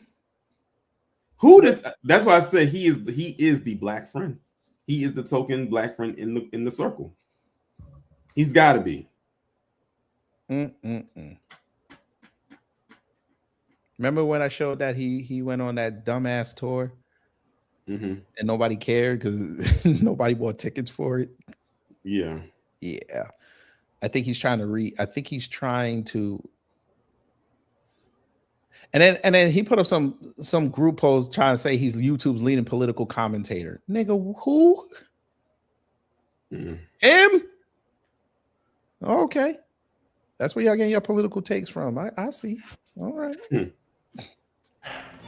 to work. Because even the Black community talks about or makes fun of. So when it comes to, go ahead. What? Oh, well, I was just going to say that I don't agree with his position on immigration, but I understand that, like, your point of view. There is a legitimate point of view that is anti-immigration, like even legal immigration wants a pause, wants a moratorium, and we could have a legitimate policy debate about that. I'm on the side of secure border, but supporting legal immigrants coming to the country in increased amounts, though not like crazy amounts. But we could have that debate, but I actually think that Nick Fuentes is a terrible representative for that debate because he doesn't just criticize immigration, he's like pretty openly racist against immigrants. And it seems to me that he's everything people unfairly softballing it. His parents are immigrants. You're softballing it. And he's the product of an interracial marriage. Exactly. So he shouldn't be talking. But y'all let him talk. accused conservatives of being. They were like, you're not anti-immigration, you're just racist. And he's like, yeah, we are racist and we want to stop the immigrants. So don't you think that it actually, even if you agree with his positions on those issues, I see him as somebody who taints those positions with his open racism and animus? I don't necessarily think so, just because we throw out these terms nonstop of being called racist and homophobic, xenophobic, to the point where you keep calling me racist. I'm sure I'm just racist at this point. I don't even care.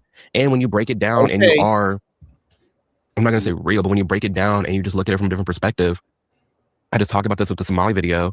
On one end, I do feel bad like grouping Somalis all in one and saying like, what the hell's going on with these Somalis? But on the other, when you move as a group, you open yourself up to be judged as a group and judged as a race. For example, Black people, when Black people want to group together, Black-owned businesses, Black Lives Matter, Black. Okay, well, the whole Black community is going to catch these strays. They're going to get all the attention. Same with the gay community. What the fuck are you talking about? Oh, God. He's trying to do the monolith thing.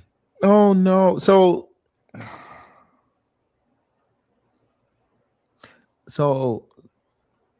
what I'm understanding is you're going to give strays to Black people promoting Black people. Mm-hmm. You're going to give strays to gays promoting gay people. But if white people ran outside and said that, that's okay. They're doing what any red-blooded American would do. Mm-hmm. I wonder what he has to say about what happened in Minnesota recently. With this big LGBTQ plus community, okay, now we got these little Latinos, we have to do PR damage control because she's speaking on behalf of us. So when these groups speak, it's fair to just be like, yeah, okay, I am just going after Blacks or after Somalians. It's just Blacks. That's the way I've looked at it. And it's like when you say he's a bad representation.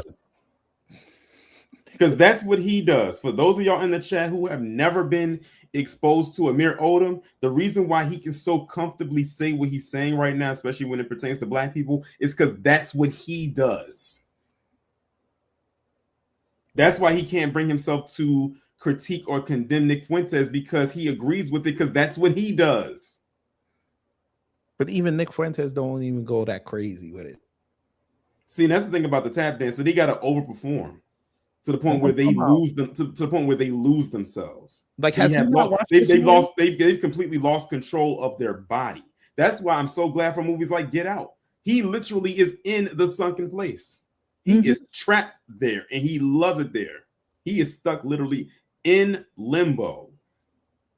But doesn't he understand Nick Fuentes changed his views over a year? He didn't see this? But all right. You still think he's that little piece of shit from like 2021. I get it. Okay. Yeah, y'all don't see that he's slowly going to the center and gonna be on the left in about a year or two. You don't see it. And then what they gonna be? They gonna be left holding the bag. Shit. They gonna have to hold them words because he'll probably be on TV by then, on MSNBC and all that shit. You're gonna have to hold that.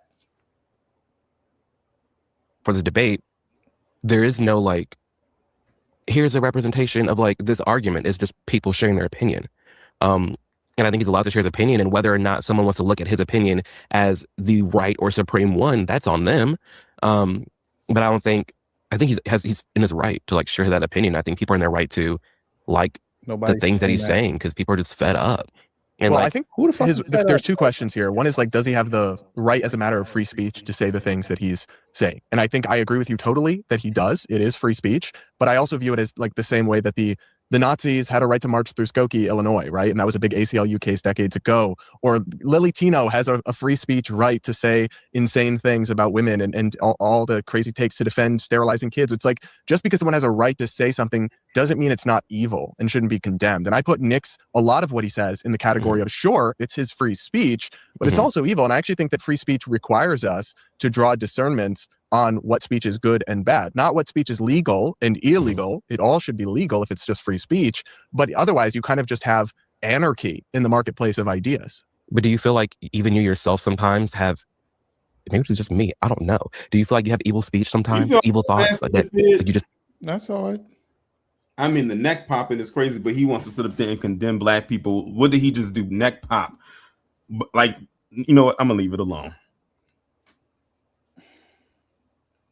What about Nick loving Hitler? Here we go. Is there anyone who's extreme enough? Because Nick literally says he loves Hitler, loves Stalin. Is there anyone extreme enough that you think they got called out by Piers Morgan on that? Should just be condemned and say like, F him, he's evil? It depends on the context of like the situation. There he go.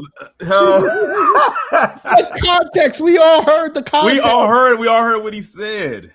What context? He said it multiple times, and then Piers Morgan asked him, "What about them two do you like?" He tried to go with the business crap. It was like nobody want to hear that. This is what I mean when I say he will not condemn him for anything that he says. He agrees with it. He wants that audience. The Groypers don't like you, sir. They would relentlessly troll you off of YouTube. You don't want that. Nick Fuentes is not going to sit down and have a conversation with you unless he knows he's going to sit there within the first 10 minutes to screw with you. It's going to be a bad look. He's going to be like that African talking about, why are you gay? And he's going to kill your whole channel. I know what he's doing. He's trying to get that rub. But let me help you, sir. Nick Fuentes has been going down in popularity ever since he went on Piers Morgan. Haven't y'all noticed that nobody's talking about him like they used to? And then I tell y'all, if he goes on there and looks bad, Fox News ain't gonna call him. Has Fox News had him on there since? Nope. Has anybody else said, let me go do a stream with Nick Fuentes? Nope. Okay. That tells you everything you need to know. Piers Morgan got him out of his skin and showed everybody who he really was, and people don't want to deal with him now. They're not even reposting his stuff on X like they used to. Now you can say with the bots, but again, he went on there on his own volition to talk to that man for 2 hours, and it did not go well. And plus, he fell out with Andrew Fuddle. So, yeah. So he lost an avenue there. A lost cause. There you go. He's back to being an incel. Back to square one. Because even in the instance of like, oh, I love Stalin, I love Hitler. Okay, well, why? Is there an acceptable reason? Is there an acceptable reason to love Stalin or Hitler? For examples, like when people say, oh, I love Hitler, they could have loved him for his charisma. They could have loved him for his leadership and how he was able to lead these groups, because it takes so much context. You guys, it takes so much. When someone says, I think if you kill millions, hold on. Sure. Operation Paperclip. United States took in 1,600 of the best Nazis and brought them in to work for us and to be a part of our government and be a part of NASA, Disney, so many different programs, right? We know that to be a thing. We agree on that, right? I don't know anything about it, but I'll take your word for it. Operation Paperclip.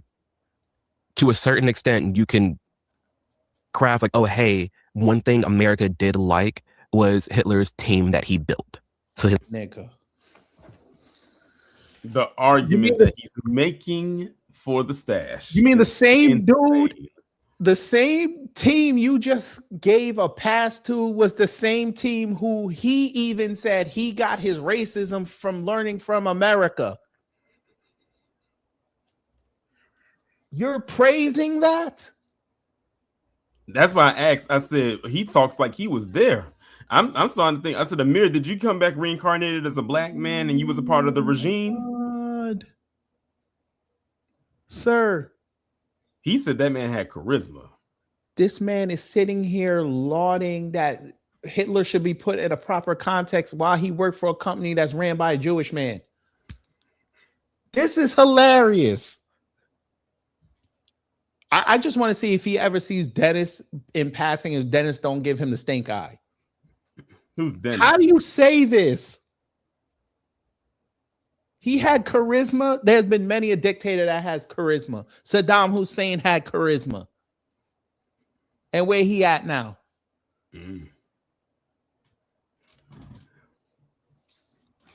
This is Margaret Thatcher had charisma. They don't really like her too tough. But okay, charisma. Yeah, Jim Jones had charisma too. And we all know what happened in Guyana. Yeah. Whew. Pol Pot had charisma. And we all know what happened. Zhou Enlai and Mao Zedong had charisma. We all know what happened. Charisma. Vince McMahon had charisma. We all know what happened. That's what we're doing. So because Trump has charisma, right? So that's okay. Okay. We're going to bypass all your evil because you have charisma. They took that team and went and worked with it. So we took Nazis, and you wonder why we have the problems we have in this country now. Okay. By the way, screenshot number 3. Screenshot number 4. He really looks like Steve Urkel right there. Go ahead, Mayor Urkel. Tell us more. It's just, I'm not, for example, like for me, like I would be the person back in like the, I don't know, 40s, 50s. I would be the person interviewing Klansmen. Oh my God. I bet you would be glad to do so. I bet you would be so glad to do so as well. I forgot he said that. I'm going to play it again because I know y'all ain't gonna believe that he said it. By the way, we already got the screenshot on that, but he said it. It's just, I'm not, for example, like for me, like I would be the person back in like the, I don't know, 40s, 50s. I would be the person interviewing Klansmen.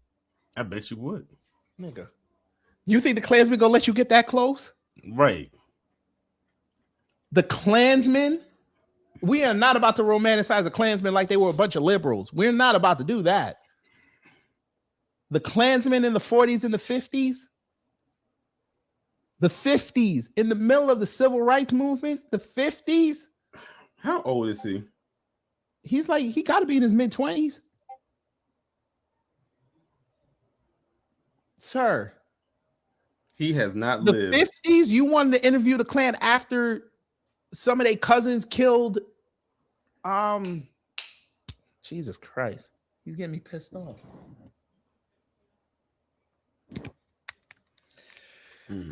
Okay. Oh, they were lynching black people all in the South. They were lynching black people in the North. They were lynching black people on the West Coast.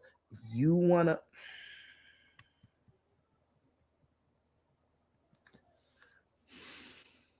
He wanted to be interviewing the Klan.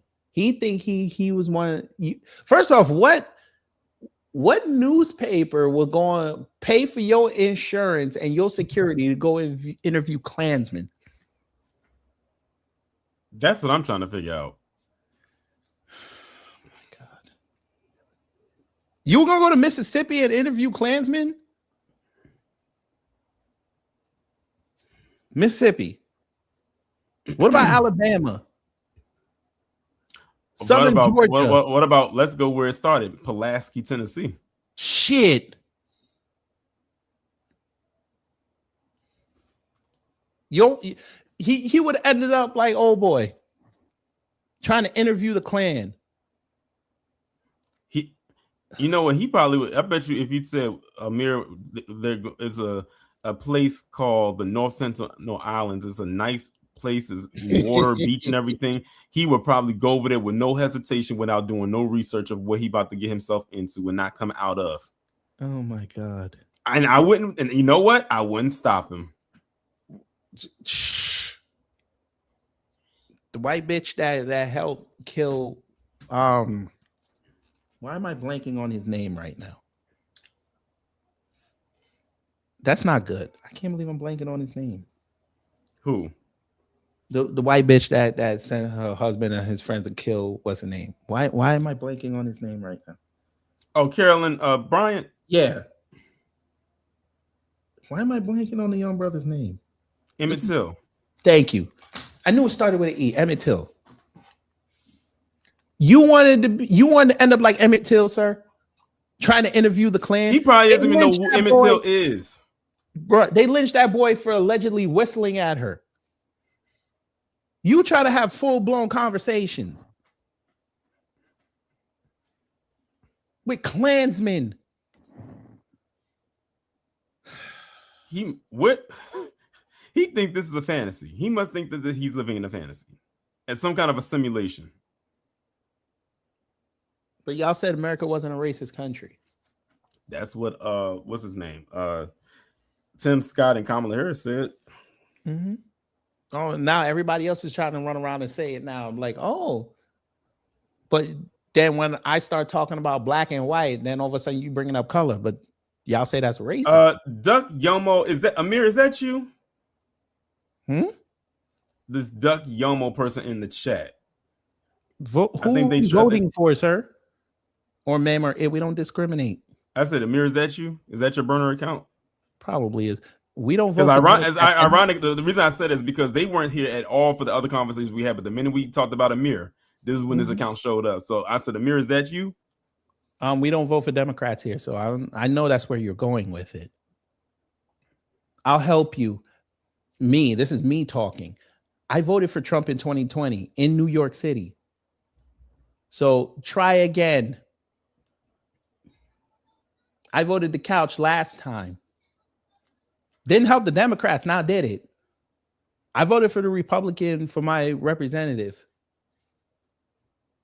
That didn't help the Democrats, now did it.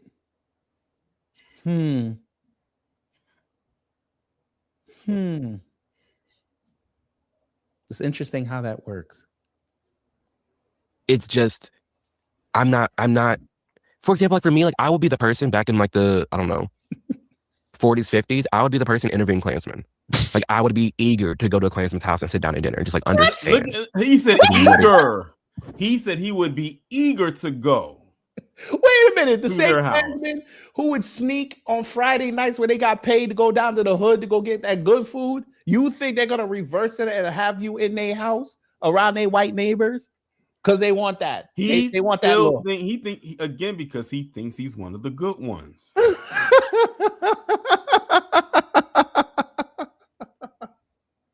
He wants to sit there and interview Klansmen while they try to pass around a fried chicken and hope they didn't lace it with cyanide to kill you. What? This boy's not serious. By the way, screenshot number 4 or 5. This boy's not serious. He trolling right now. Even him and his people from Europe, even he's like, listen, I know a little bit about American history that I wouldn't even do that. And I look like them. Going on here. So that's where I'm coming from.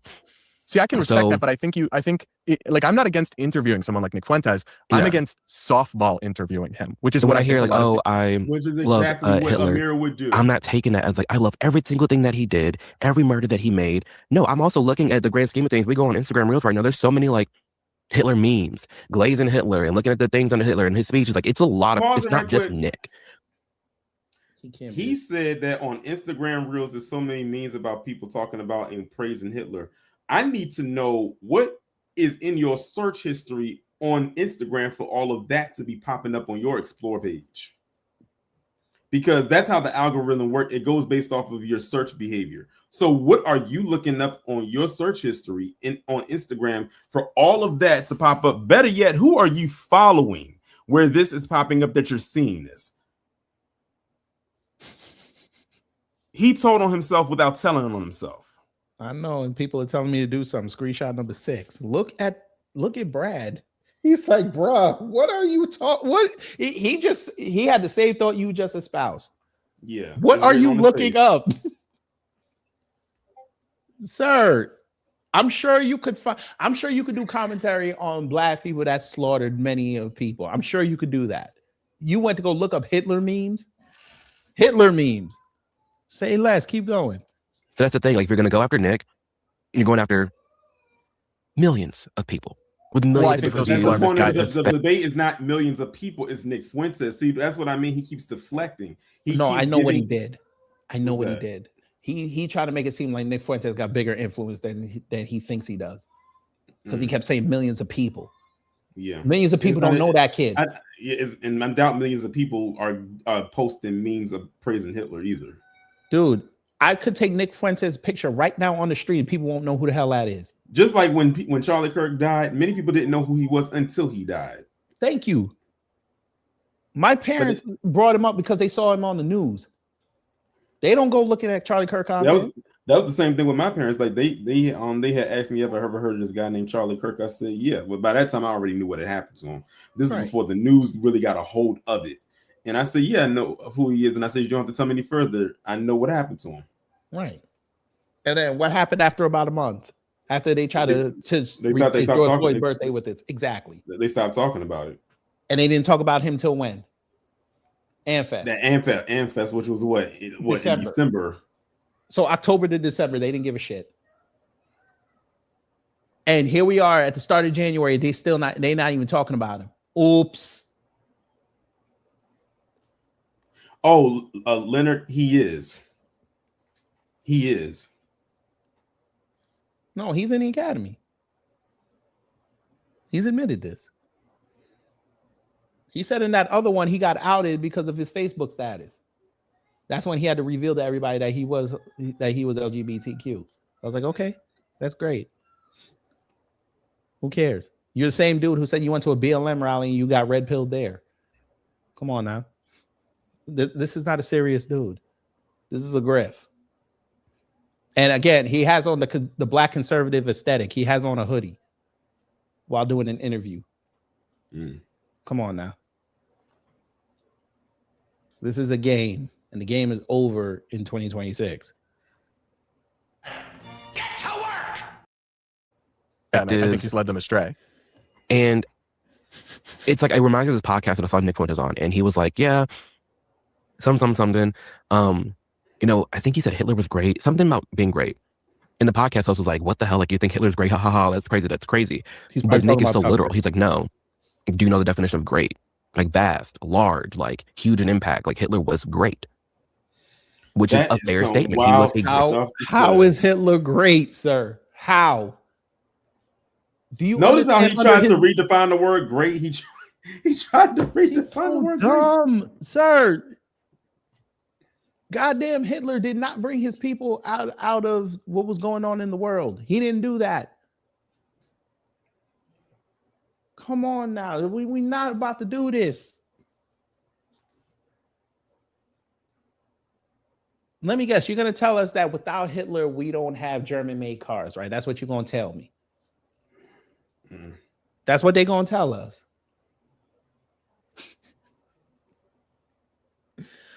Okay. Figure. He was huge in our history. He was huge in our past. So there's different ways it can be taken. And I'm sitting here minding my business. So you're like, well, I don't have the time to go through every single ounce of context or how this was taken, how this was spun. But you're going to talk about this man, but you don't want to talk about the context. But you just said that you need to put his stuff or that he's saying in his proper context. This motherfucker. So you can't be bothered to do the research, but you expect everybody else to put it in the proper context so you could try to griff off something so you can make an argument. Exactly. He ain't slick. And they all do it. They all do the same thing. It's literally a wash, rinse, repeat. That's why it's so easy to debunk them. And he just they don't do nothing different. Interview.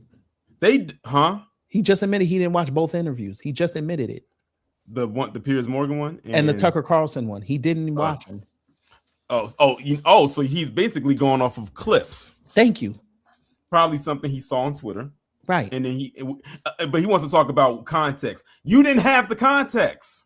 Right. You saw a minute clip of what he said that people knew were going to get the views.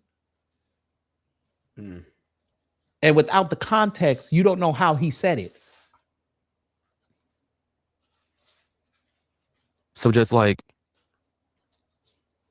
I don't know. I guess though, then you can't really condemn anyone for any extreme or hateful thing they say. If there's always a context, or there's always, people that agree with them, that you don't want to condemn those people. I don't really agree with that approach. Even in this, okay, do you condemn somebody for killing someone else?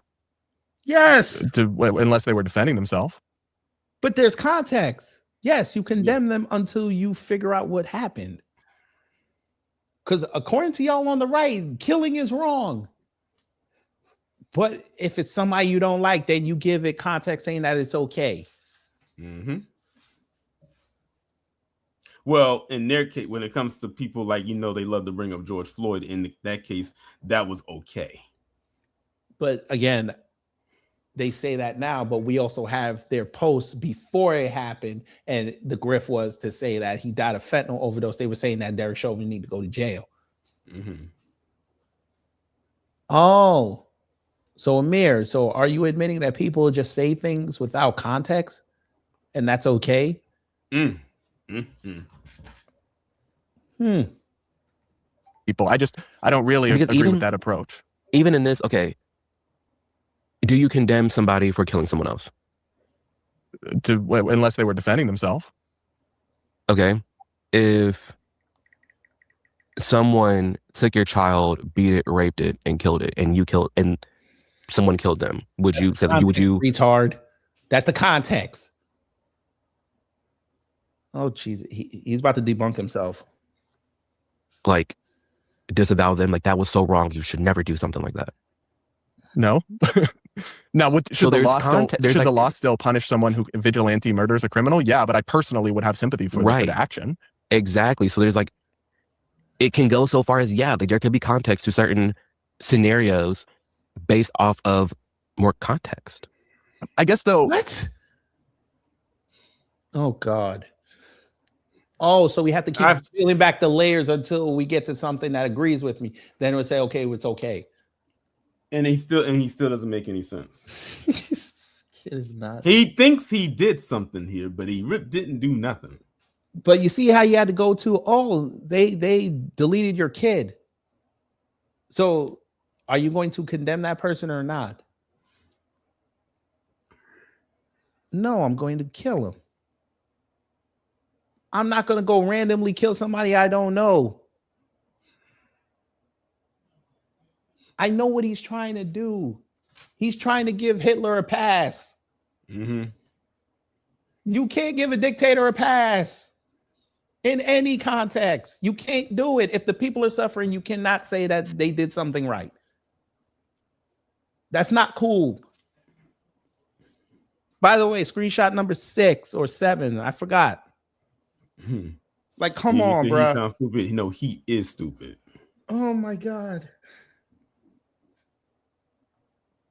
That's like me saying, should we bully Nick Fuentes off social media? Well, why would you do that? Because he says things that are not cool. Oh, but he said this one thing that's correct. So that automatically means I can't bully him. That's how you sound. I do agree that there's always context, and a lot of times we condemn figures based on clips that are taken out of context. But I have watched hours and hours and hours of Nick Fuentes, and his actual underlying positions. It's not just jokes or clips out of context, are extreme and I think evil. I mean, he thinks, for example, interracial marriage shouldn't be legal, should not be socially normalized or allowed. He also believes about women that they should essentially be second-class citizens, not allowed to vote, kept in the home. And let me play you a clip of him talking about that on Piers. We should even show him what he said about gay people. But I know Brad won't do that. And look how sassy he started looking. He's like, oh, that mixed breed, he about to be all. Here you go. Just to clear up one of the many theories about you, I have no idea what the answer is, and you haven't got to answer. But are you actually attracted to women? I am attracted to women. You're not gay? No. But I will say that women are very difficult to be around. Okay. So there's that. And do you think they should have the right to vote? I do not. No, absolutely not. They should stay at home? Now go ahead and tell us about the context on this. So basically, you're just a misogynist old dinosaur, aren't you?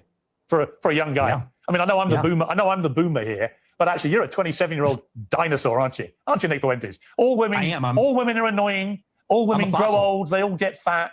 Says the guy, have you ever had sex? No, absolutely not. Wow. Says the guy who's never got laid. So Piers part of that is funny. That's hilarious.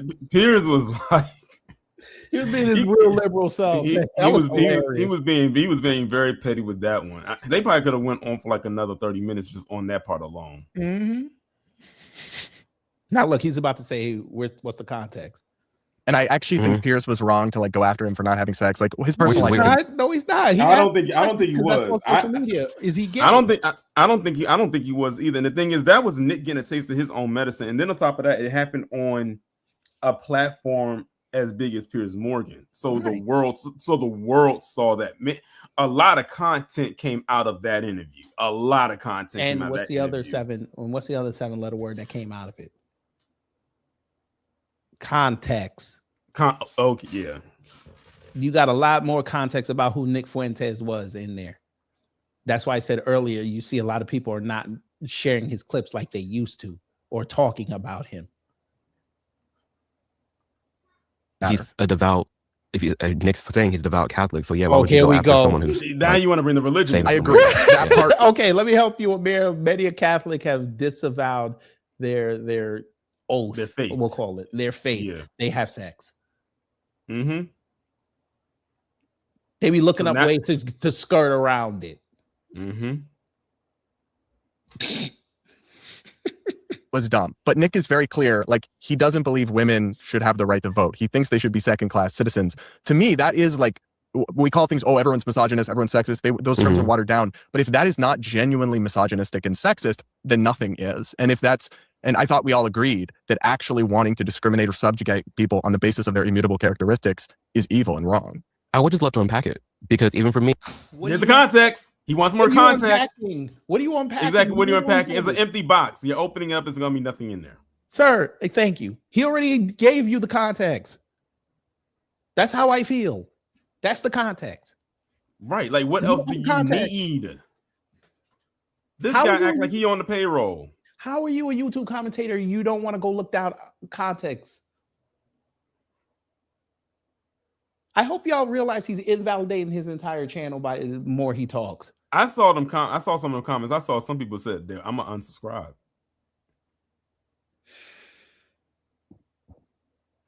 How are you doing video essays and you have no context? You can't. He's basically exposing how a lot of those black conservative grifters all operate because they all do the same thing. They all do the same thing. They don't read. They don't research nothing. Right. They go based off.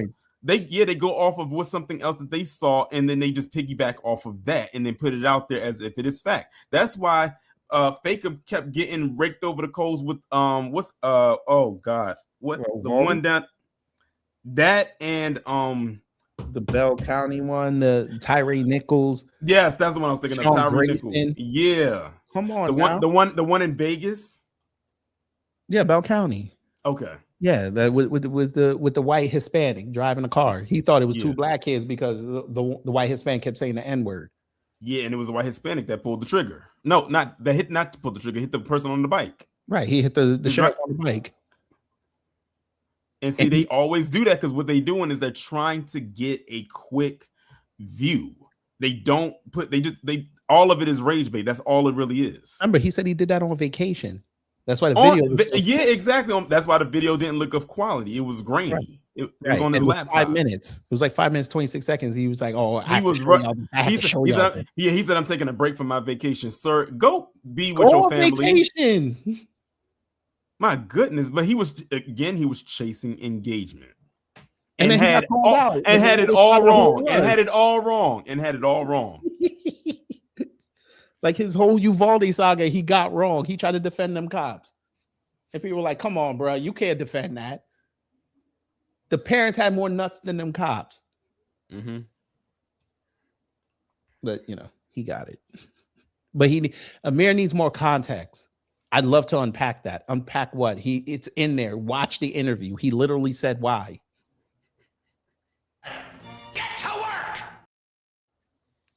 You see my stories. They get crazy on Instagram. I did an opinion poll and I said, for all the women out there, do you think women should have the right to vote? And it was like 50-50. So when I'm hearing, how do you know they were women? That Exactly. Thank you. I was getting ready to say that. How do you know all of the people that voted in there was women? It's an anonymous poll. Most of those are probably men. Oh my God. I saw this part right here, and I said, "Yeah, I'm done. I'm done." Yeah, I didn't see this. I saw this part, and I said, "How do you know it's an anonymous poll? How do you know it was only women?" They're not going to show you who said what. Exactly. They don't show you who. It only shows you the results of whatever the question was in the poll. It's like 50-50. My goodness. 50-50. Okay, dude. Nick say that, I'm also in my head thinking of the thousands of women that follow me. They're like, yeah, no, we should not be voting. So the thousands of women that follow him said that. Okay, dude. Are you sure they're women and not Indian bots, sir? Because Instagram's been called out for that too. That too. That's right. Oh my God, sir, you're a big page on Instagram, sir. Everybody gets paid on Instagram with a blue check. Come on now, sir. That's why I immediately just put it on the back burner. I'm okay, well, let's hear him out. What y'all got to say? That's just where I think there's a good argument for it. I'm always just down to hear somebody else. Like, what do you think? Now that I agree with it, do I think there are some crazy women out there? Yeah. Do I think there's something for the highest divorce rate is lesbians, then straight couples, then gays? Yeah. Is there something to be said for? So that means what? They're not supposed to vote if they're lesbian? Is that what you're saying? Because guess what I just did, Amir? I took you out of context.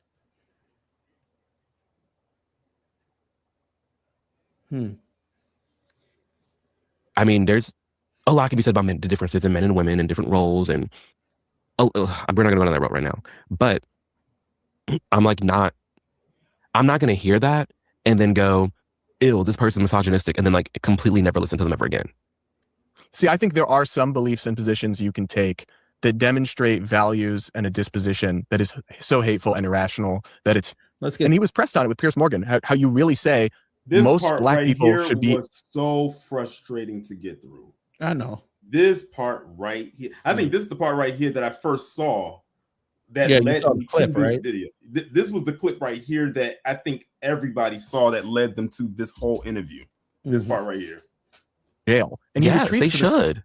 What do you mean? Most they black should. people? Yes. The ones that obviously do the crime, but I don't need to. Sir, you just said most black people need to be in jail. And you said something. That's what you. That's what you led to.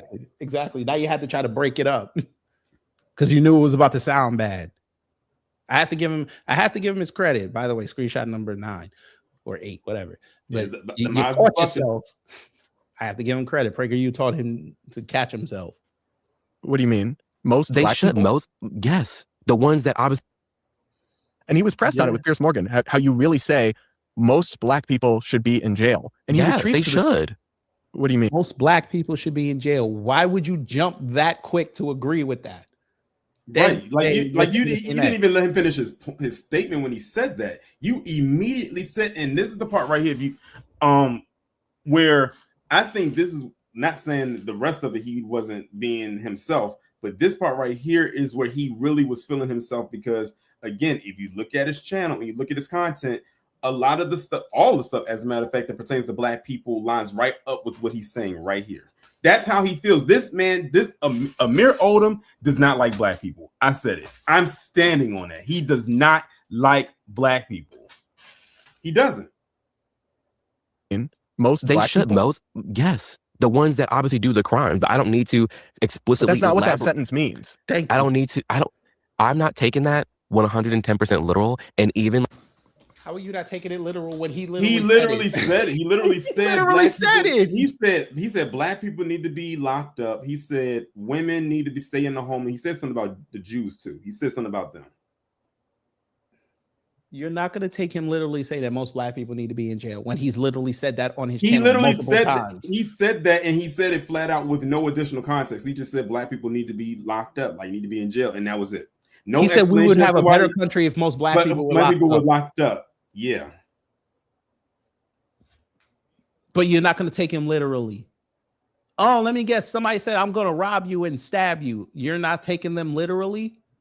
You think they're joking? Okay. Right. All right. Like for Nick, he's like, oh, I get what he's saying. Like even my fault when I made the video and people were in the comments talking. That concludes you. He thinks he's one of the good ones. He thinks he's exempt about it. Like we easily get what he's saying. The other black content creators who react to Nick got what he's saying. Yeah. You're talking about the coons. Exactly. Not anybody who's on code, but these off balance. Except Tatum Tots, because Nick don't like him, so he want him in jail. Wait till Nick finds out that Brandon was arrested at 8 years old for having weed and being in an abandoned house, but he wanted to talk shit about Ahmaud Arbery being in somewhere where he wasn't supposed to be at. Mm-hmm. Oh, yeah. I ain't even gonna screenshot this because this white man, he looked disgusted, boy. Mm-hmm. Most blacks do need to be put in jail because they keep getting let out. You watch any body cam footage, the code blue cams, code blue safety, daily dose of crime. There's so much. But that's a tiny percentage of black. Nigga, how much black people you think do crime? I'm telling you, he gets his information how much from crime Twitter. Do you think we doing? He looks at those videos that post black people doing degenerate things, and he thinks that's the culmination of the entire community.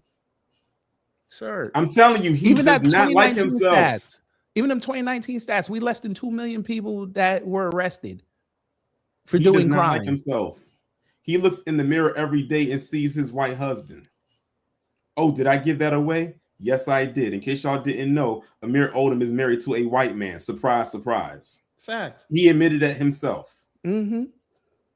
Like, come on, bro. Since y'all love to use that so much. This motherfucker. I know it's stressful. It's stressful. It's enough. It's enough black people out there in these hoods, in these streets that do something, and they get let out. Do something, get let out, or don't even get in trouble at all. Well, exactly. How many people don't do that? Oh, okay. We talking about January 6th and Harlem Parties they got, and they went out and did something. And the most egregious one was the one up in Washington where that motherfucker got the whole family. And some of them got rearrested for previous crimes. Facts. But you're right. There's no white repeat offenders, right? Okay. Exactly. Okay. All right. They just do it once and then they go do their time and then they come back out. They reformed. Oh, okay. All right. Plotting, scheming, scamming. I know. Allegedly, I know many black scammers.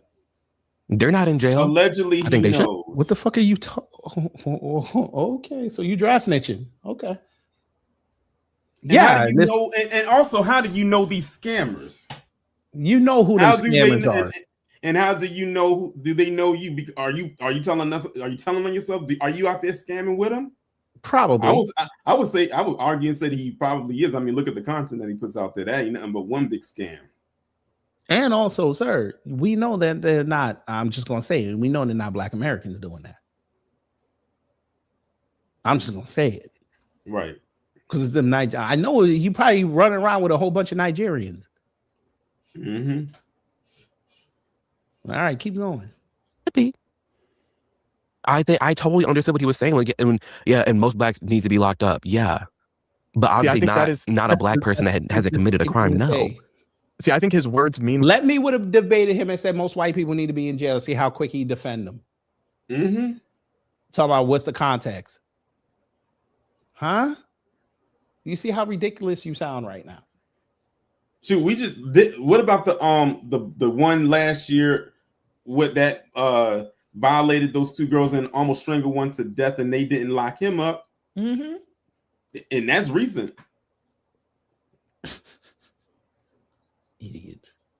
Oh, for those who are saying the Somalis are going to take it, white woman is the leading face of that one up in Minnesota. That's why they're so focused on them Somalians real fast.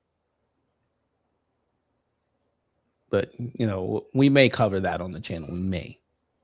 What they say, not like what you could extrapolate them to mean, right? We don't give other people the benefit of the doubt in that way. Like if I was to tell you most gay people should be executed, right? And you were like, that's fucked up. Most gay people haven't done anything wrong. Even if there's a few here or there who have committed horrific abuses or whatever, it wouldn't be fair to me to then say, well, what I want you to watch what he's going to do here. Yeah. Because I went through this. I want you to see what he's about to do here when Brad brought that up. Mm-hmm. I think you might know what he's going to do. I saw this. I know what he's going to do. Okay. Just making sure. Less children should be executed. Well, that's like, point whatever tiny percentage of gay people. So of course your original statement is totally different from what you're saying you actually meant. And I think that's why I find that kind of blanket statement so objectionable and absurd about black people. I just don't, because even your sentence there, the example of it's a little much, most gay people should be executed. Let's just say you said, oh, most gay people should be Did you catch it? Now listen, Did you catch it? Did you catch it? For those in the crowd, did you catch it? We're gonna play it again. Listen intently. It's a little much. Most gay people should be executed. You heard what he said. He had a Freudian slip.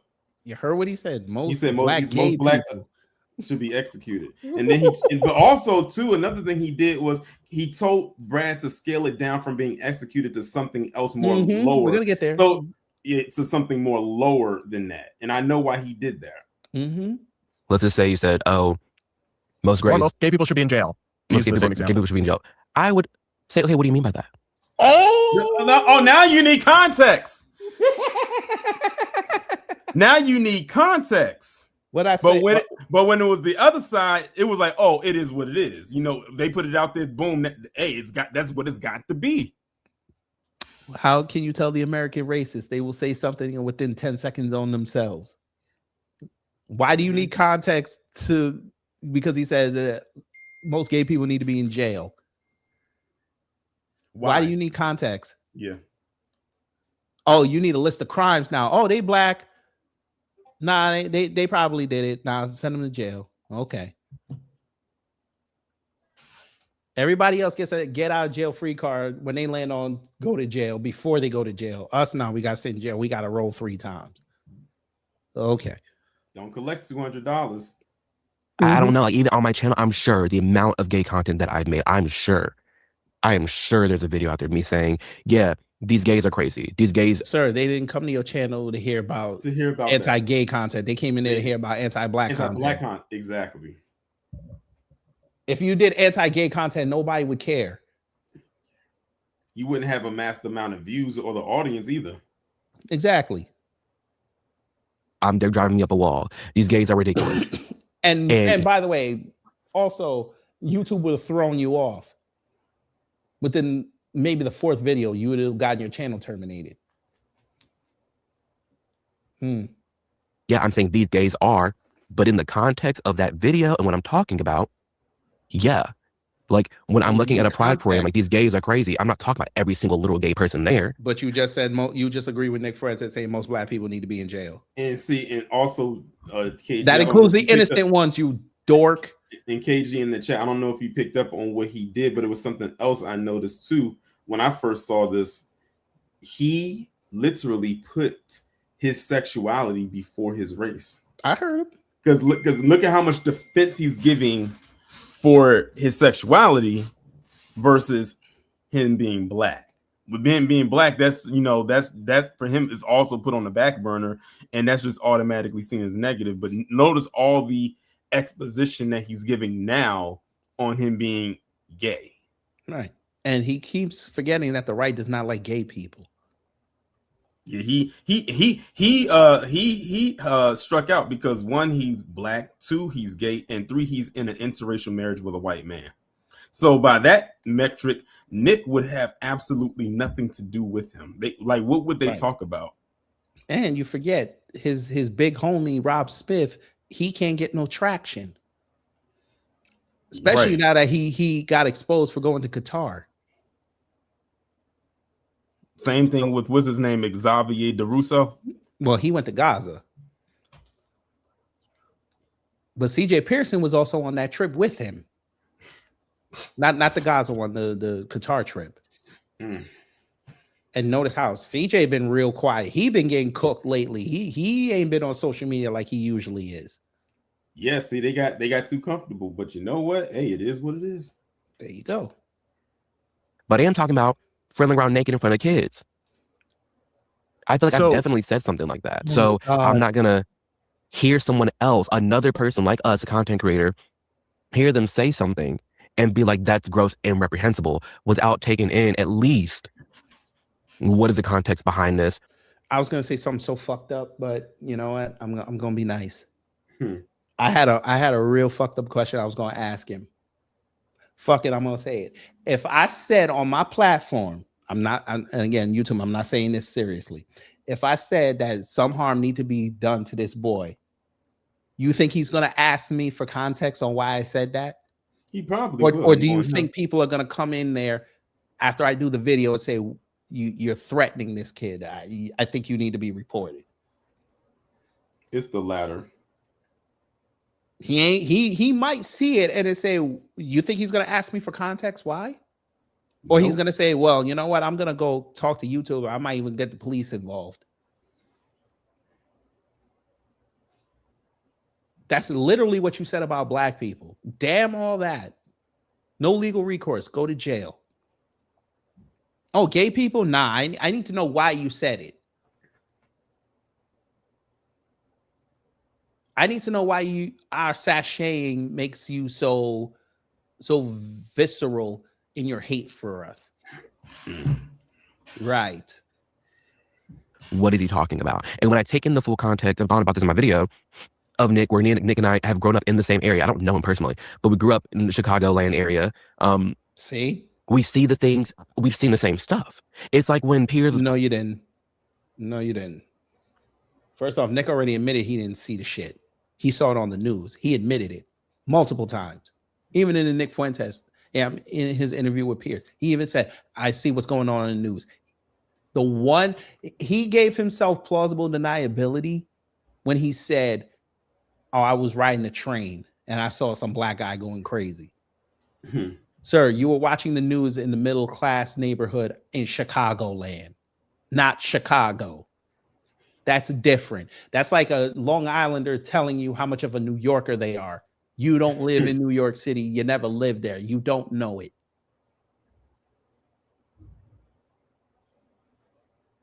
That's like somebody in Southwest Maryland talking about, oh, I know what goes on in Baltimore. You've never lived there. Right. Like, I can't say I know what goes on in Baltimore. I can say I've been to Baltimore, but I can't say I know what goes on there because I've never lived there. Right. So how are you going to be the voice of something that you've never experienced on the daily? Right. They again, because they don't think. They go off an impulse. Low impulse at that.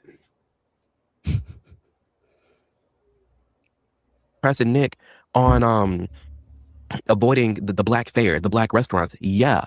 Even black people in Atlanta right now, we can all go on TikTok. Oh, he's on your territory about not going to black brunch spots because you don't want hookah in your pancake juice. Nigga, what? That's your territory. Nigga, what? Oh, so every black brunch spot in Atlanta does hookah? What are you talking about, sir? See now he's rambling again. This is the foundation of his channel. Right First off, the black restaurant comment was him talking about white corporations like Olive Garden. That's not a black restaurant. Since when is Red Lobster a black restaurant? Number two, again, not every brunch spot in Atlanta has hookah. You don't even live in Atlanta. Speaking on places he don't live in. What the fuck is he talking about?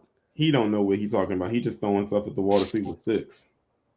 I didn't know STK had hookah. I didn't know that. I didn't know Oceanair Seafood Room had hookah. I didn't know that. I didn't know the Sugar Factory had hookah. I didn't know the Alden, which is one of the best restaurants in the city, if not the best. I didn't know they had hookah. I didn't know Snooze Cafe or First Watch or the other one, Flying Biscuit. I didn't know they had hookah.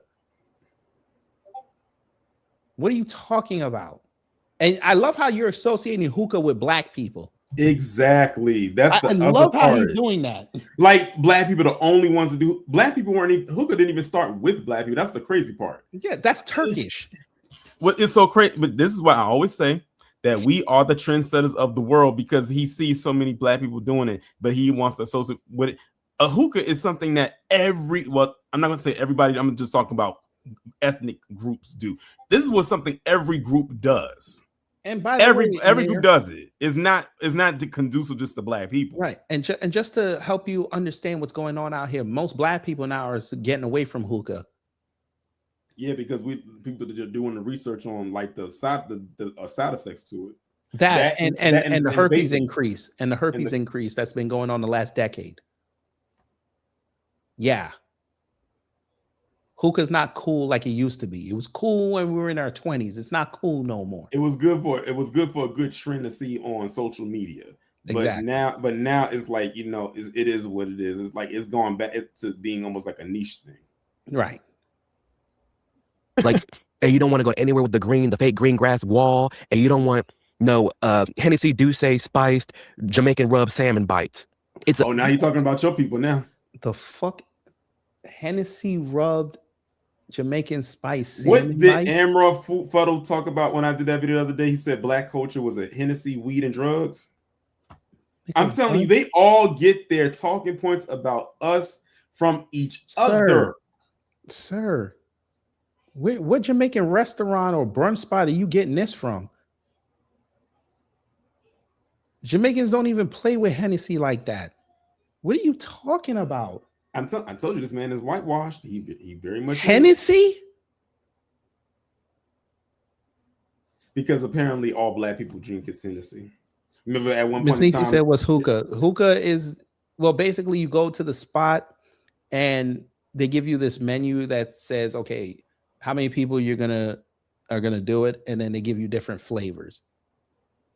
So you pick your flavors, and then they bring out these hot rocks, and basically they put the nicotine or whatever the hell it is, they put it in there, and you basically just smoke it. It's basically you smoke it, and it comes in this pipe. It's like in a tube, and it has like a nozzle at the end. Now, make sure if you're with a group, you have your own nozzle. Don't be on off the same nozzle, because that's nasty. You don't know. Right. But they give you color coded nozzles, so you know who's in who. But hey, GDS, I said the same thing. I said the same thing. He does not have any black friends. He doesn't. At least none that are actually black, if you know what I mean. Right. They're not black. they off black like him. That nigga said they're gray. I'll put what he said off black. They're gray. Jesus. A meme to avoid black restaurants because they're ratchet, ghetto, and loud. That's how he feels. That is how he feels. What is the okay, sir? Let me help you. Kevin Kelly, you know he ended all that, right? With one video. You do know that, right? When he called out them chicks that were dancing during his brunch spot, and he said, listen, we pay a lot of money to rent this space or operate this restaurant. We don't want that shit here. And remember how everybody was giving him shit for saying it? Well, a lot of us were like, you know what, you right. Maybe we didn't like the way he did it, but we understood what he was trying to say because he's trying to run a business. Did that man not get any bigger? He went from just that one restaurant. He has 4 now. Black people don't do that shit. Right. Again, where is he getting this from? He's getting it because he's still in 2020. Exactly. Because if this was a pervasive problem, there would be videos all over the place of black people acting out during brunch. We don't even do that anymore. We go to church, go eat, and go home. And don't forget, every time, remember that one time, like when Juneteenth was first made into a federal holiday, they kept posting videos of black people acting quote unquote degenerate. And they said, this is what happens on Juneteenth. He was one of the ones doing the same thing. Candace did it too. And what mass shooting or bad press has Juneteenth got regarding black people? None. But the bad press always comes from their side when they putting up their stupid ass yearly video talking about how bad Juneteenth is. Okay, remember your boy who's in office right now, he was the first one to advocate for that. He sure was. They forget about that. Oops. Sounds very liberal of he did advocate for Juneteenth to be a federal holiday, but Biden actually went through and actually made it an actual federal holiday. Right. Like it was in the Platinum Plan. We read it. Right there on the bottom. But okay, you got it. So when I'm hearing Nick talk about his father and saying, oh, we avoided the black restaurants, I get it. Because even Beyonce got it when she made her song Formation. Why did you have to bring Beyonce into when he this? asked me so good, I take his ass to Red Lobster. Because growing up, Red Lobster, Olive Garden, all these places was like creme de la crop, like going out to eat for Black culture. No, it's No, not. it wasn't. What? Sir, now I know he didn't grow up around Black people. Olive Garden? Olive Garden was not a place that Black people congregated to a lot. Sir. It wasn't. It really, when I go to Olive Garden, honestly, when I go to Olive Garden, which is probably like once a year, I don't see a lot of Black people in Olive Garden. I don't even see a lot of Black people who work. We make at better Olive Italian Garden. food at our crib. Even in areas where there's a lot of Black, well, if Olive Garden's an area where there's a lot of Black people that live there, probably yeah, because there's a lot of Black people there. But if you go out like outside of a certain demographic, there's not a lot of Black people going to Olive Garden like that. And that's not to say Black people don't like Olive Garden, but to make it seem like to add to what he's trying to say, to make it seem like Black people are just flocking to Olive Garden because it's a quote unquote Black spot is a lie. Same thing with Olive Garden. The Black folks I mean, go Red to Lobster, Bonefish Grill because of happy hour. What are you talking about? Black people have been going to more neighborhood spots. Especially, I can tell you, especially down here in Atlanta, because a lot of these restaurants now are building around these apartment complexes. People are going there where they get off work. Mm-hmm. And if it's popping, then they tell everybody goes. Now, for me in the area I live in, if you want to see some Black people, they most likely going to be at the carryout or some kind of seafood spot. Right. If you want to see a lot of Black people around where I'm at, that's where you're going to find many of them at. But when I say seafood spot, I'm not talking about Red Lobster. No, we're talking about the seafood spot where they actually like the hole in the wall spot. Right. You get the styrofoam. Exactly. Places Black that folk we know, exactly. places we know Amir Odom would never frequent. I'll put it like that. Olive Garden been complaining for years that they've been losing people. Red Lobster had to bring in a Nigerian to spark up the views. What is you talking about? Is he like living in reality or no? He's not. He can't be. It's no way. Amir, I work in food service. The food service industry, especially with the corporate restaurants, have been losing money for a decade and a half because people like, listen, we're not finna pay all this money for this food and you keep skipping on portions. We might as well just go make the food ourselves. That's why you're seeing people on TikTok and all these other places doing copycat recipes. Mm-hmm. And the recipes be looking good too. That's what I'm saying. And it's homemade, so you can control the content that you put into the food. And since you're a young nigga, I'm sorry, my baby is in there. I shouldn't have said that out loud. But since you're a young one, sir, us growing up, we were going to fast food restaurants before we would go to Olive Garden. Olive Garden for us would be like, okay, you know what? We did good in school or it's our birthday or something. But even with us as kids, we would go to Pizza Hut before we go to Olive Garden. Yeah. You too young to know about the Book It Club, my G. And that's back when fast food actually had good food. Somethings. But he don't know about the Book It Club. For those who don't know, back then going to Red Lobster and Olive Garden was seen as a luxury. That was a luxury, and that was reserved for your birthday. If that's what, or you did good in school. That's how it was for me. Like when Olive Garden, because I like Olive Garden. My parents, because especially my mother, she didn't like Italian food like that. It doesn't agree with her at all. But when my birthday came around, that was the one time a year that I would go to the Olive Garden, and I would love it because that was the only one time I was going. Right. But you know, even like with Red Lobster, Black people are going to Red Lobster like every other day, like that. Except when they said endless shrimp, then you would see a whole bunch of Black people in there. But on a normal day, no. Or Lobster Fest. Right. We were going to Sizzler. I just dated or Ponderosa. Or sometime a buffet spot. There you go. We would be killing the Chinese buffets. Yeah, if you want to see some Black people at a lot of places, go to a buffet spot. Well, for whatever buffet spots are still around, because you know a lot of them closed after the pandemic. But if you want to see a lot of Black people, buffet spots is where you really saw them. If you want to see people inside of a dining establishment, the buffet spot was where you found a lot of Black people at.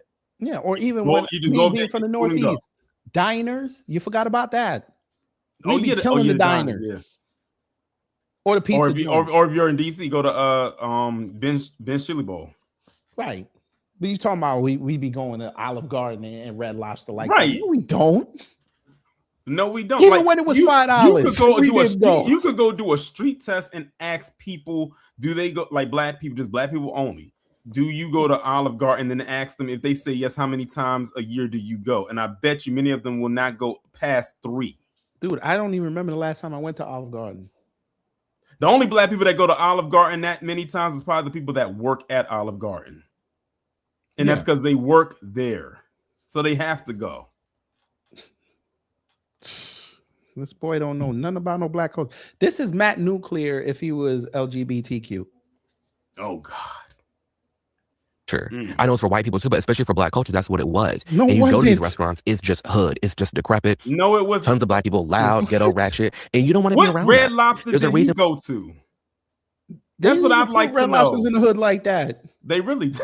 You usually had to drive like 20 minutes. You had to drive out of your area, Like for depending on where me, you live, to get to the Red Lobster. where we lived in Queens, we had to go to Long Island to go to Red Lobster. We had to go to Green Acres Mall.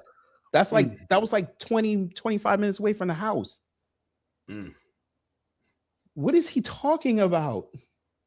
Or if you really wanted to be fancy, you go to one at Roosevelt Field. That's like 40 minutes away. What is he talking about? He don't know nothing.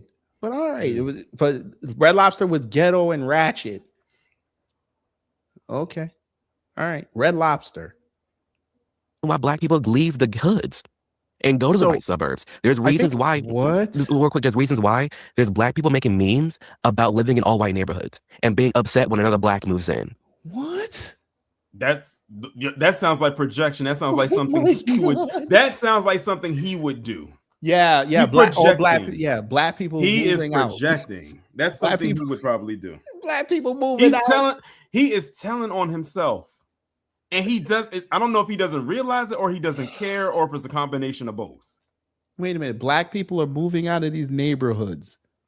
So why is there so many black people still in these neighborhoods? Exactly. And why are white folk going to these neighborhoods? I'll tell you why some of these white folks are coming to the hoods and stuff like that, and it's not to live. They go into a house all right, but it's not to live there. If you know what I mean. Mm-hmm. I remember a couple years. I think I told this on my channel a couple years ago. I was on my way to the store, and I live in a pretty much predominantly black area. It's a couple of south of the border sprinkled here and there, but I was going to the store, and when I came back, I saw this. It was this white woman. She had on a white t-shirt with the sleeves cut off and some jean shorts. This is probably like maybe in the spring, maybe early summer. And this woman had all kinds of meth marks on her. Mm-hmm. So I already know why she was there. This woman looked like she could barely walk. It looked like something straight out of World War Z. This Amir boy. And look, he praying to God right now. Lord. I think the difference there is that those black people don't, at the end of the day, if you get down to the nuts and bolts of it, actually hate black people. I think they don't actually view black people as less than white people, right? They're memeing, they're making cultural commentary, they're joking about stereotypes that might have a grain of truth. But at the end of the day, they still agree with the idea that we're all humans and we're all equal, have equal dignity and worth, regardless of our skin color. I don't think Nick believes that. And see, I do. I don't think Nick completely 100% hates anybody that's a different color than him. He already said it. I've seen clips saying anybody's actually racist, like that's actually bad. Like that's like, you know. He literally so already see how that's like fraudulent when there's so many clips saying, hell yeah, I'm racist. Like you're not a consistent person then. No, because even for me and some of my friends, you're getting a different version of them on the game versus not. So you're saying that he's two-faced. So you're saying you're around two-faced people. You're telling us a lot about your childhood. He's telling us a lot about his adulthood too. So you're around two-faced people. No wonder you're a conservative. I'm telling you right now, if Amir Odom was not relative and I saw this video, he would not be getting an invite to the family reunion. We'll say, it was canceled. He's not even getting an invite to come over and get something. You better send your mama. I don't want you in my house. Do like they did back in the colonial times. Send it over with a bird. Fact. Send it by I might hawk. even be gangster and tell you when your mama pull up, don't pull up in the driveway if he in the car. Stay on the street. You run up. I give you a little hug, a little peck on the cheek. Give you what again? Get the hell on. This boy, man. Conservatives, I got a good one. And I keep telling y'all, and Amir is no different. Notice with these black conservatives, you don't know who their parents are, any family, siblings, relatives. They aren't around any. Like, look at Candace Owens, for instance. When she had her, what was it, her baby shower or whatever that was? It was her, the only black woman there, and a bunch of white women. We didn't see not one black person there. And the one ambiguous chick who was kind of a little like caramel skin, but you didn't know who she was. She might have been mixed. But all right. Because their family don't deal with them. Mm-hmm. Oh, there we go. Screenshot number 10. We got to number 10. Another way of putting that is that they're two-faced and don't really believe the things they say. No, because you're going to act in a professional context. Look at it. He's like, no. He came to my house. He's really arguing this. He's really about to argue this. That people are not two-faced. Tomorrow versus if he came to my house for the 100th time. That's not you being two-faced. That is you being two-faced, That is sir. you being two-faced. Do you not know the definition of it? That tells me right now that this dude probably gets swindled easily. Sir. So because somebody acts proper 100 times in your house, that automatically says that they're not a racist. They could be calling you a nigger at work. Just because they're not going to do it in your house because they don't want to disrespect your house, that doesn't make them racist. Oh, because they don't talk behind your back in your house, that doesn't mean that they're not two-faced. They might be saying it at the job site. They might be saying it when they hang out, when you're not around. Mm-hmm. You don't know. You have to assume everybody is two-faced until you really get to know them. And when you get to know them, that means they're around you for a period of time where you could feel comfortable with them. That's because he's probably being two-faced right along with them. Well, he already exposed that he was two-faced. When he's talking about black people and gays, he already exposed it. It's your guard's down. You know how my house goes. You know where things are. You're more relaxed. So if I'm looking at Nick's stream, his home, in his live stream with all his viewers, and he's cutting up, acting a fool, saying absurd things, and then I see him all buttoned up on a Piers Morgan, I'm not looking at that as two-faced. That is two-faced. That is two-faced. He said the same damn thing, sir. He doesn't know what two-faced means. This is hilarious. Nick cuts up on his channel because it's his channel. He went to Piers Morgan and act reserved. That's being two-faced. Act like how you act. Yeah, like he didn't do all the extra stuff when he was on Piers Morgan. He was like trying to be something completely different. One thing I've always told people, how I am online is exactly how I am offline in person. Thank you. I would even argue, even when I'm in person, I'm the same way I'm online, but even in offline, I'm that almost times 10. Like I'm more like I will be even more joking with people. I'll be petty even in person. I was actually petty with one of my supervisors and my supervisor yesterday. But we just laughed it off because it was in that moment it was funny.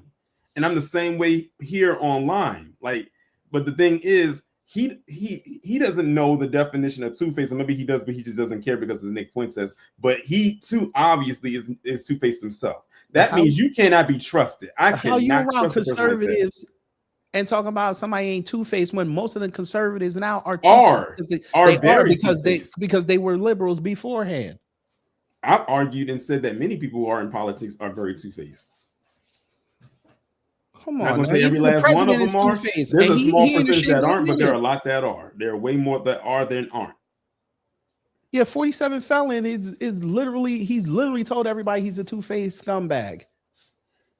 And y'all love it. I'm not looking at that as fake. I'm looking at, he has decorum. He's a guest somewhere else. Because that's how we are in other people's homes. If I go to your Yet he got upset when Piers started talking. Piers got him out of his element. Because he's never been pressed like that before. He can tell. He had him flustered. And that needs to happen more often. That's it. Yes. Is that it? Press these people. Press these people. I thought it was over. Yeah, I'm done with it because I want to get to this Byron thing before it really get dark because I gotta go grab some fish from the It farm. really get dark. It's definitely really dark where I'm at. I ain't hit down here yet. We still got some light. Probably another 30 minutes. But let's get. That was a slog. My bad. But let's look at Byron getting called a slave and a tether. That's boy. Fight back, Byron. He ain't fighting back. I saw his response. He said, "I'm not even going to dignify that with a response or whatever politically correct response he gave." Bruh, come on, you can't let him get away with that. He is. But here's the thing: he said because he took the advice that Michelle Obama said years ago: "When they go low, we go high." That's exactly, and he internalized that and he applied it right here. I said, politics is a dirty game. You can't fight. You cannot get in the mud and not expect to get dirty. Facts. And it's like, dude, first off, he trolled you by showing up at the closed school doing a press conference. Now, you got like 4 people out there with cameras, though, but he trolled you doing this. Then he go on there in the print and call you a tether and a slave. And this white man is like, listen, do you think that was bad language to say? What did he say? No, I'm not going to take it back. Get to work! Donald's a slave to his donors. Do you regret using that term? No, the only one who should regret anything is Byron Donalds for taking $30 million from AIPAC and corporate interest. It is unacceptable that you would take that kind of money. Up until that point that he gives his money back, I'm going to keep calling him what he is. You let that man call you a slave to your... And he really took that money? Did he really take that money? Yes. Okay. He AIPAC shill. I think that day I talked about AIPAC, he was on that list. And I was like, son of a bitch. But when he called him a tether, I said, hold on. Has he been watching our content? Yes. And then he doubled down again. Right here. In front of this black woman, he said it. Get to work! Now, they say, let's talk politics, American Friedman. Politics for Americans. And this is something that we have to tackle. What are your thoughts about that? Well, that's right. And let's just be completely honest of what Byron Donalds is. Byron Donalds is a tether. He is not an American descendant. Wait a minute, James. That probably, I know that completely caught her off guard, and any black person that was watching who knows of that word, off guard of this white man saying that.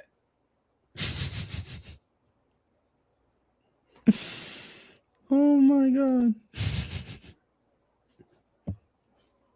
Byron Donalds is a tether. He is not an American descendant. Wait a minute, James. How do you know the term tether? And I didn't know in the midst of it, I didn't even pick up the second part that he said. He said that, let's be honest, that Byron Donalds is a tether and he's not an American descendant of slaves. Not an American they be watching the descendant of content. slaves. Oh, yeah. So when Byron Donalds cries like he has over the last couple of weeks because I call him a slave to AIPAC, a slave to corporate interest, a slave to the pro-immigration lobby that has hurt every race of Americans, but has also hurt Black Americans who disproportionately work in food, hospitality, leisure, and customer service. He is in no Crazy part about it is has nothing no he said right to there be was a lie. complaining about me. The crazy part about it is nothing he said that was even remotely a lie as it pertains to Byron Donalds. Remember when he had went to, it was him and Wesley Hunt and all them other Great value, fools. Bobby Lashley. Yes.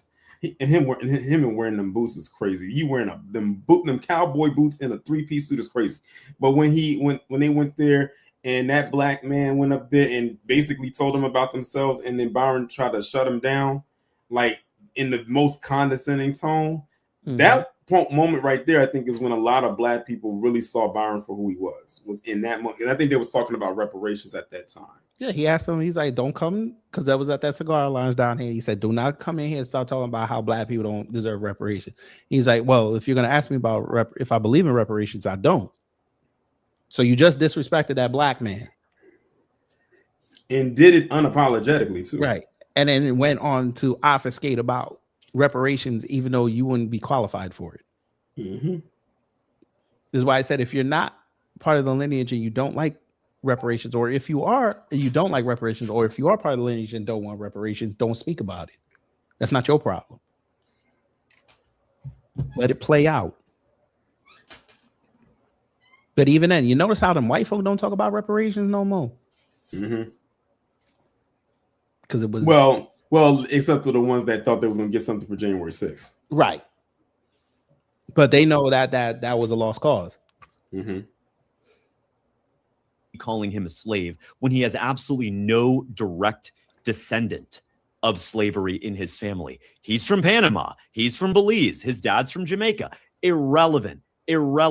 Here's what I will say. Unequivocally, I do not support reparations in any form. I would not have supported the reparations for Japanese who were interned. I would not have supported reparations for Chinese Americans who were expelled. And I would not have supported reparations and do not support reparations for the descendants of slavery. But here's what I can commit to. I can commit to creating pause it right there. Notice he didn't say who he wouldn't support. That he didn't mention the slave owners that got practically reparations, if you want to be technical, for my ancestors after they were free. Technically, for loss of property, loss of labor. Mm-hmm. See, people leave that part out. But there was another group where he said he not going. He you notice there was one group he didn't say. He brought up the Chinese, brought up the I know what group. He brought up y'all, and he brought up who else? Black Americans, FBA. Mm-hmm. But we know what group them up.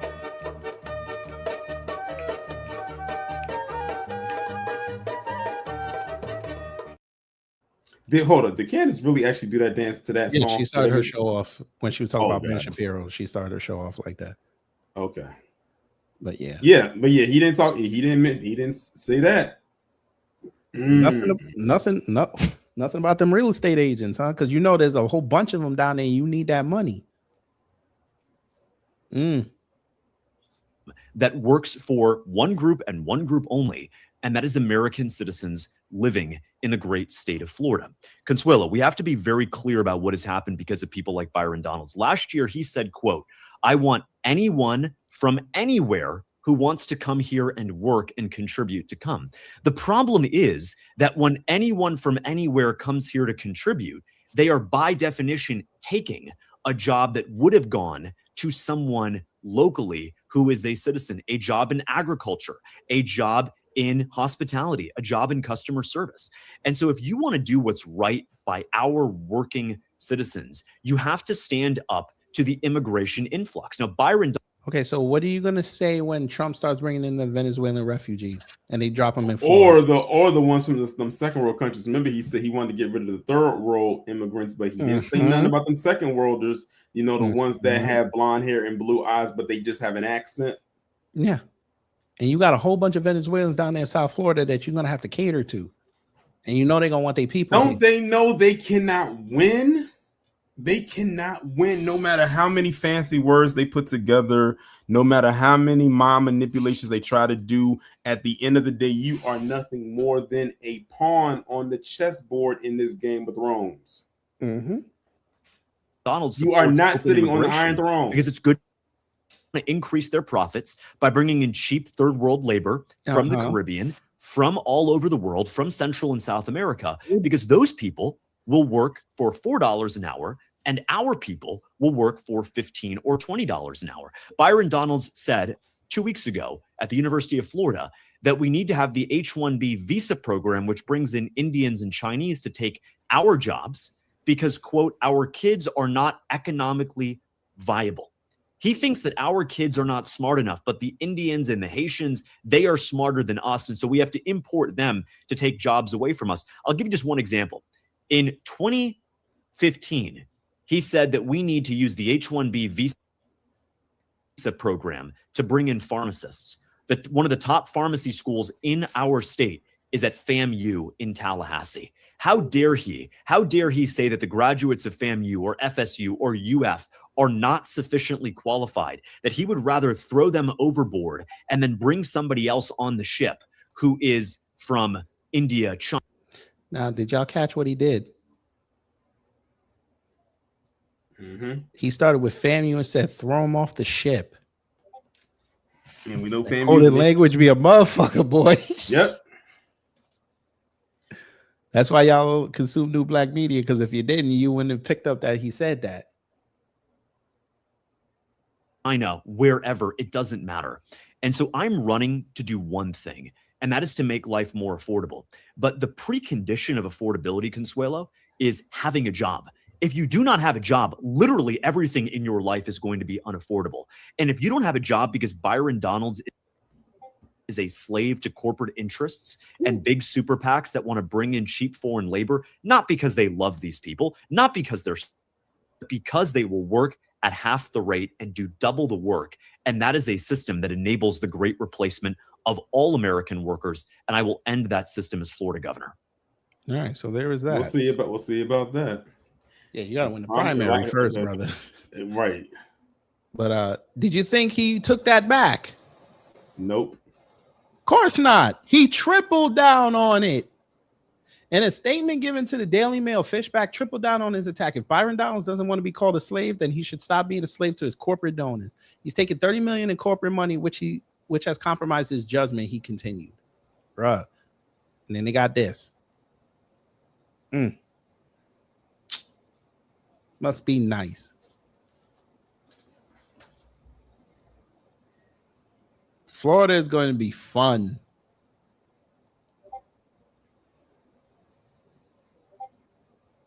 Look, he attacked him after Christmas. Damn.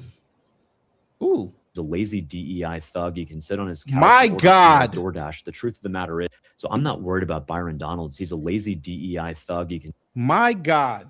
A lazy DEI thug who sits on his couch and orders DoorDash. Oh my God. And Byron Donalds ain't gonna say nothing. Not a thing.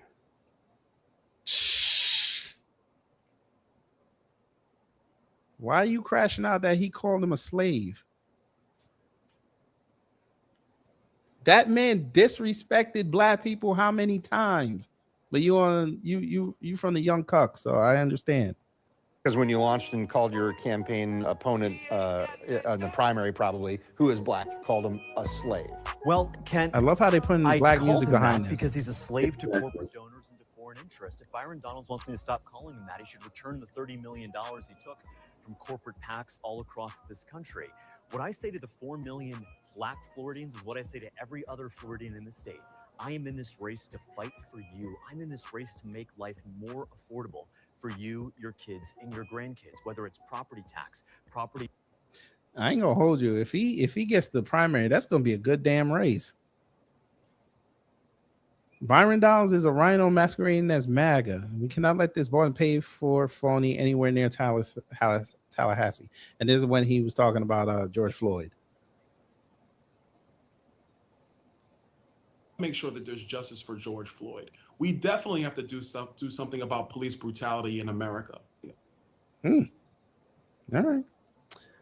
Well, before we go, family, one last thing. We got to look at them comments from this video because the comments were hilarious.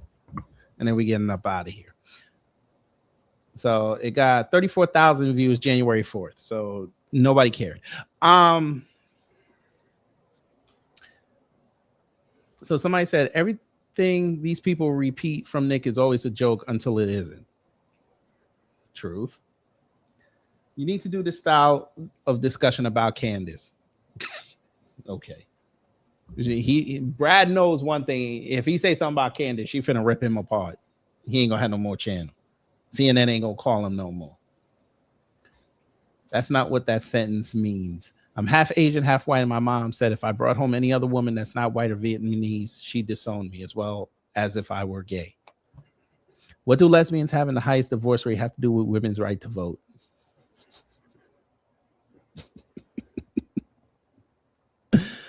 Asking women to vote whether they want a right to vote is peak comedy. But he didn't ask women. As an Amir fan, what the hell is he even saying here? So you're a fan of his and you don't even know what he's saying? That sounds on brand. My two favorite liberal values, but somehow conservative gay YouTubers in one video. Love you guys. Keep up the good work. Well, Brad, I admire the respect you gave Amir. It's refreshing to see people not agree and not having arguments. I've also had people in real life call me too stupid to understand because I don't agree with them. They turn it into criticism and personal attacks to try and seem superior, but totally proving themselves to be the opposite. He doesn't need to accept Nick is racist. Nick admitted himself on Piers. He's himself a racist, and he wants a white-only America. The mental gymnastics Amir is having to use in this is wild. It almost doesn't seem real. Like he can't be serious, right? He is serious. Mm-hmm. The blending of is this racist with, well, people call everything racist is very disingenuous and annoying. Yes, we know people sling the label around like crazy. That doesn't mean there's no such thing as actual racism. Also, the way this faction conflate canceling with any form of freedom of association, very disingenuous and annoying. So now we have to welcome in literal communists into the conservative movement. You're canceling them. Give me a break. This Amir dude is giving me huge Megyn Kelly vibes. God damn. What are these women Amir talking to on, for fuck's sake? Me, a white woman making zucchini bread, watching the video when Amir mentioned zucchini. That must have been somewhere where I didn't listen, because he might have started smiling like a motherfucker. Just because the entire Democrat Party calls you racist doesn't mean you should react by acting racist. That's a pathetic lack of resiliency. Holy effing ish. This can't be real. I truly did not know how deeply stupid this guy on the left is. Now, what was that? I think if you kill millions. They're talking about the Hitler thing. No, this is Amir. Operation Paperclip. Oh, you reversed it. Okay. Yeah. We was talking about Operation Paperclip. He's like, yeah, you can't be this dumb. I'm like, yes, he is. He keeps throwing out false dichotomies every few minutes. I don't like people doing XYZ, therefore I must do the opposite. No, you don't. Amir's literally in a gay interracial relationship. He needs to get off Fuentes' piece. Yeah, that's what he admitted at that point that he was in an interracial relationship, and I'm not surprised. So what? Amir wants to tone police the way people criticize Candace and Nick. He never took issue with other people being called out decisively. I guarantee Amir would never accept this pathetic defense of someone he felt was worthy of criticism. Amir, if someone claims to be racist themselves, has said racist things to support racist ideologies and believes certain races are inferior, what more proof do you need, clown? This boy's literally just grifting for the sake of the grift. Yes. That's why he has to spend weeks in between videos putting content up. Mm-hmm. He's not bright. He's got to figure out how to write it where he's not gonna piss people off, except black folks. I like Amir, but I think his opinion about not taking actual racist views seriously can become very dangerous. Yes, those are the people like that Jamaican that went on that hunting trip and he got shot. That's the kind of attitude they think is happening. Or like the family of Obumseli. The dude up in Cedar Rapids who got shot in the head, and the family was like, oh, we didn't think America was racist. I'm like, where you been? You've been here for 20 years. What do you mean you didn't think America was racist? Where you been? He lost the plot badly. The right now are just competing for who's the most edgiest. These people side with anything that isn't woke because they're so base. Laugh out loud, no matter how disgusting it is. Damn, they're killing this boy. I'm an Amir fan, but this was painful to watch. Oh, man. Okay, that was fun. Was it not fun, family? We're done here. Whew. Yeah. Somebody said, he said AIDS face? Okay. Wow. Okay. Yeah. All right. Yeah, there's that. That was Amir's not bright. Anyway, y'all, before we get up out of here, Jenny Informant, thank you for gifting a membership. That's a blessing. Remember, it costs only 99 cents. Help me reinvest back in the platform, buy toys and clothes for the baby. When you let us know that you become a member or give out memberships, or you give out super chats and super stickers, we'll let you know how much of a blessing that is. And you get this here.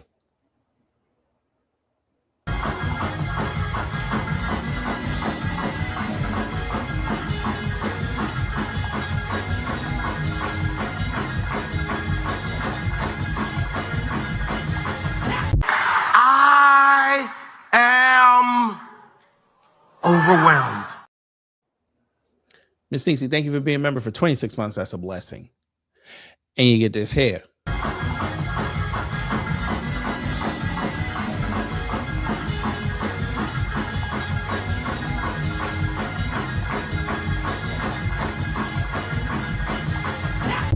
I am overwhelmed.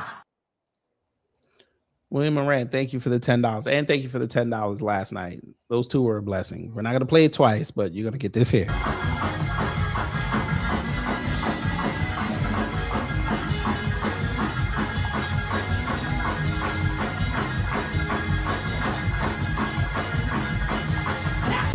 I am overwhelmed. Till Dog 12, thank you for the $5. You said my state is always a ish show, but in that case, I'm here for it. That's a blessing. And you get this here.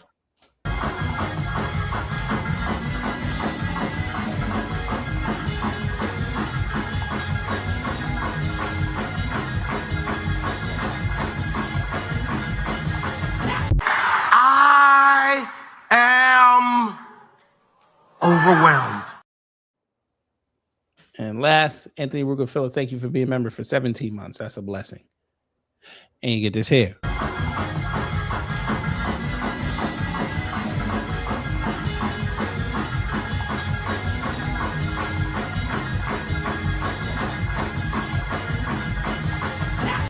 I am overwhelmed. All right. Brother Torian, you got anything to say as we part ways? I think I said all I needed to say. All right. I ain't got nothing else to say really, except it's already January 8th and we're having fun already. The Senate is voting on war powers, trying to limit Trump. It is going to be fun.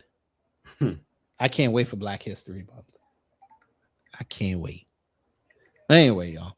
Hopefully you learned something. If you did, I done my job. If not, I try to be better next time. I'll see you when I see you.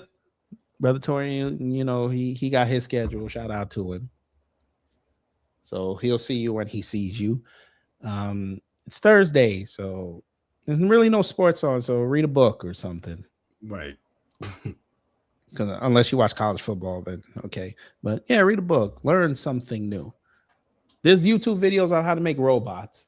China's ahead of us. We can be on pace with China. We can have robots that can rap, sing, dance, and also cure the world. We could do that. But yeah, play with your kids if you have any, even if they're grown. I know y'all up top got snow. Have snowball fights with your kids in the dark. That's always fun. You can put ice in the middle of the snowball. That's always fun. That's a rite of passage. But stay warm out there, folks. Stay warm. So we will see you when I see you. Y'all take care, stay safe, and you know what to do when the agents of chaos come to mess up your existence.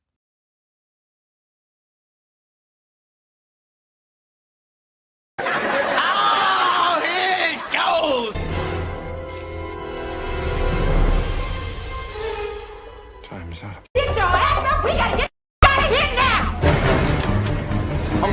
now! Did we have a good time here? Hello? Gotta get your groove on.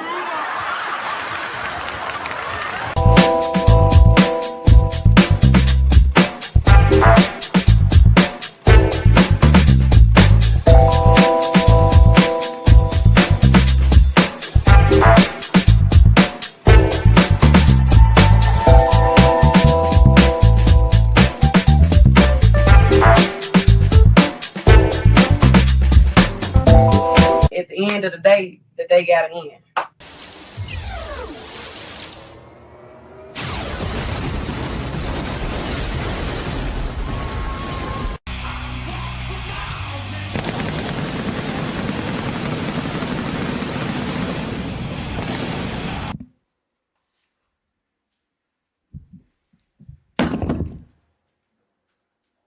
That's it.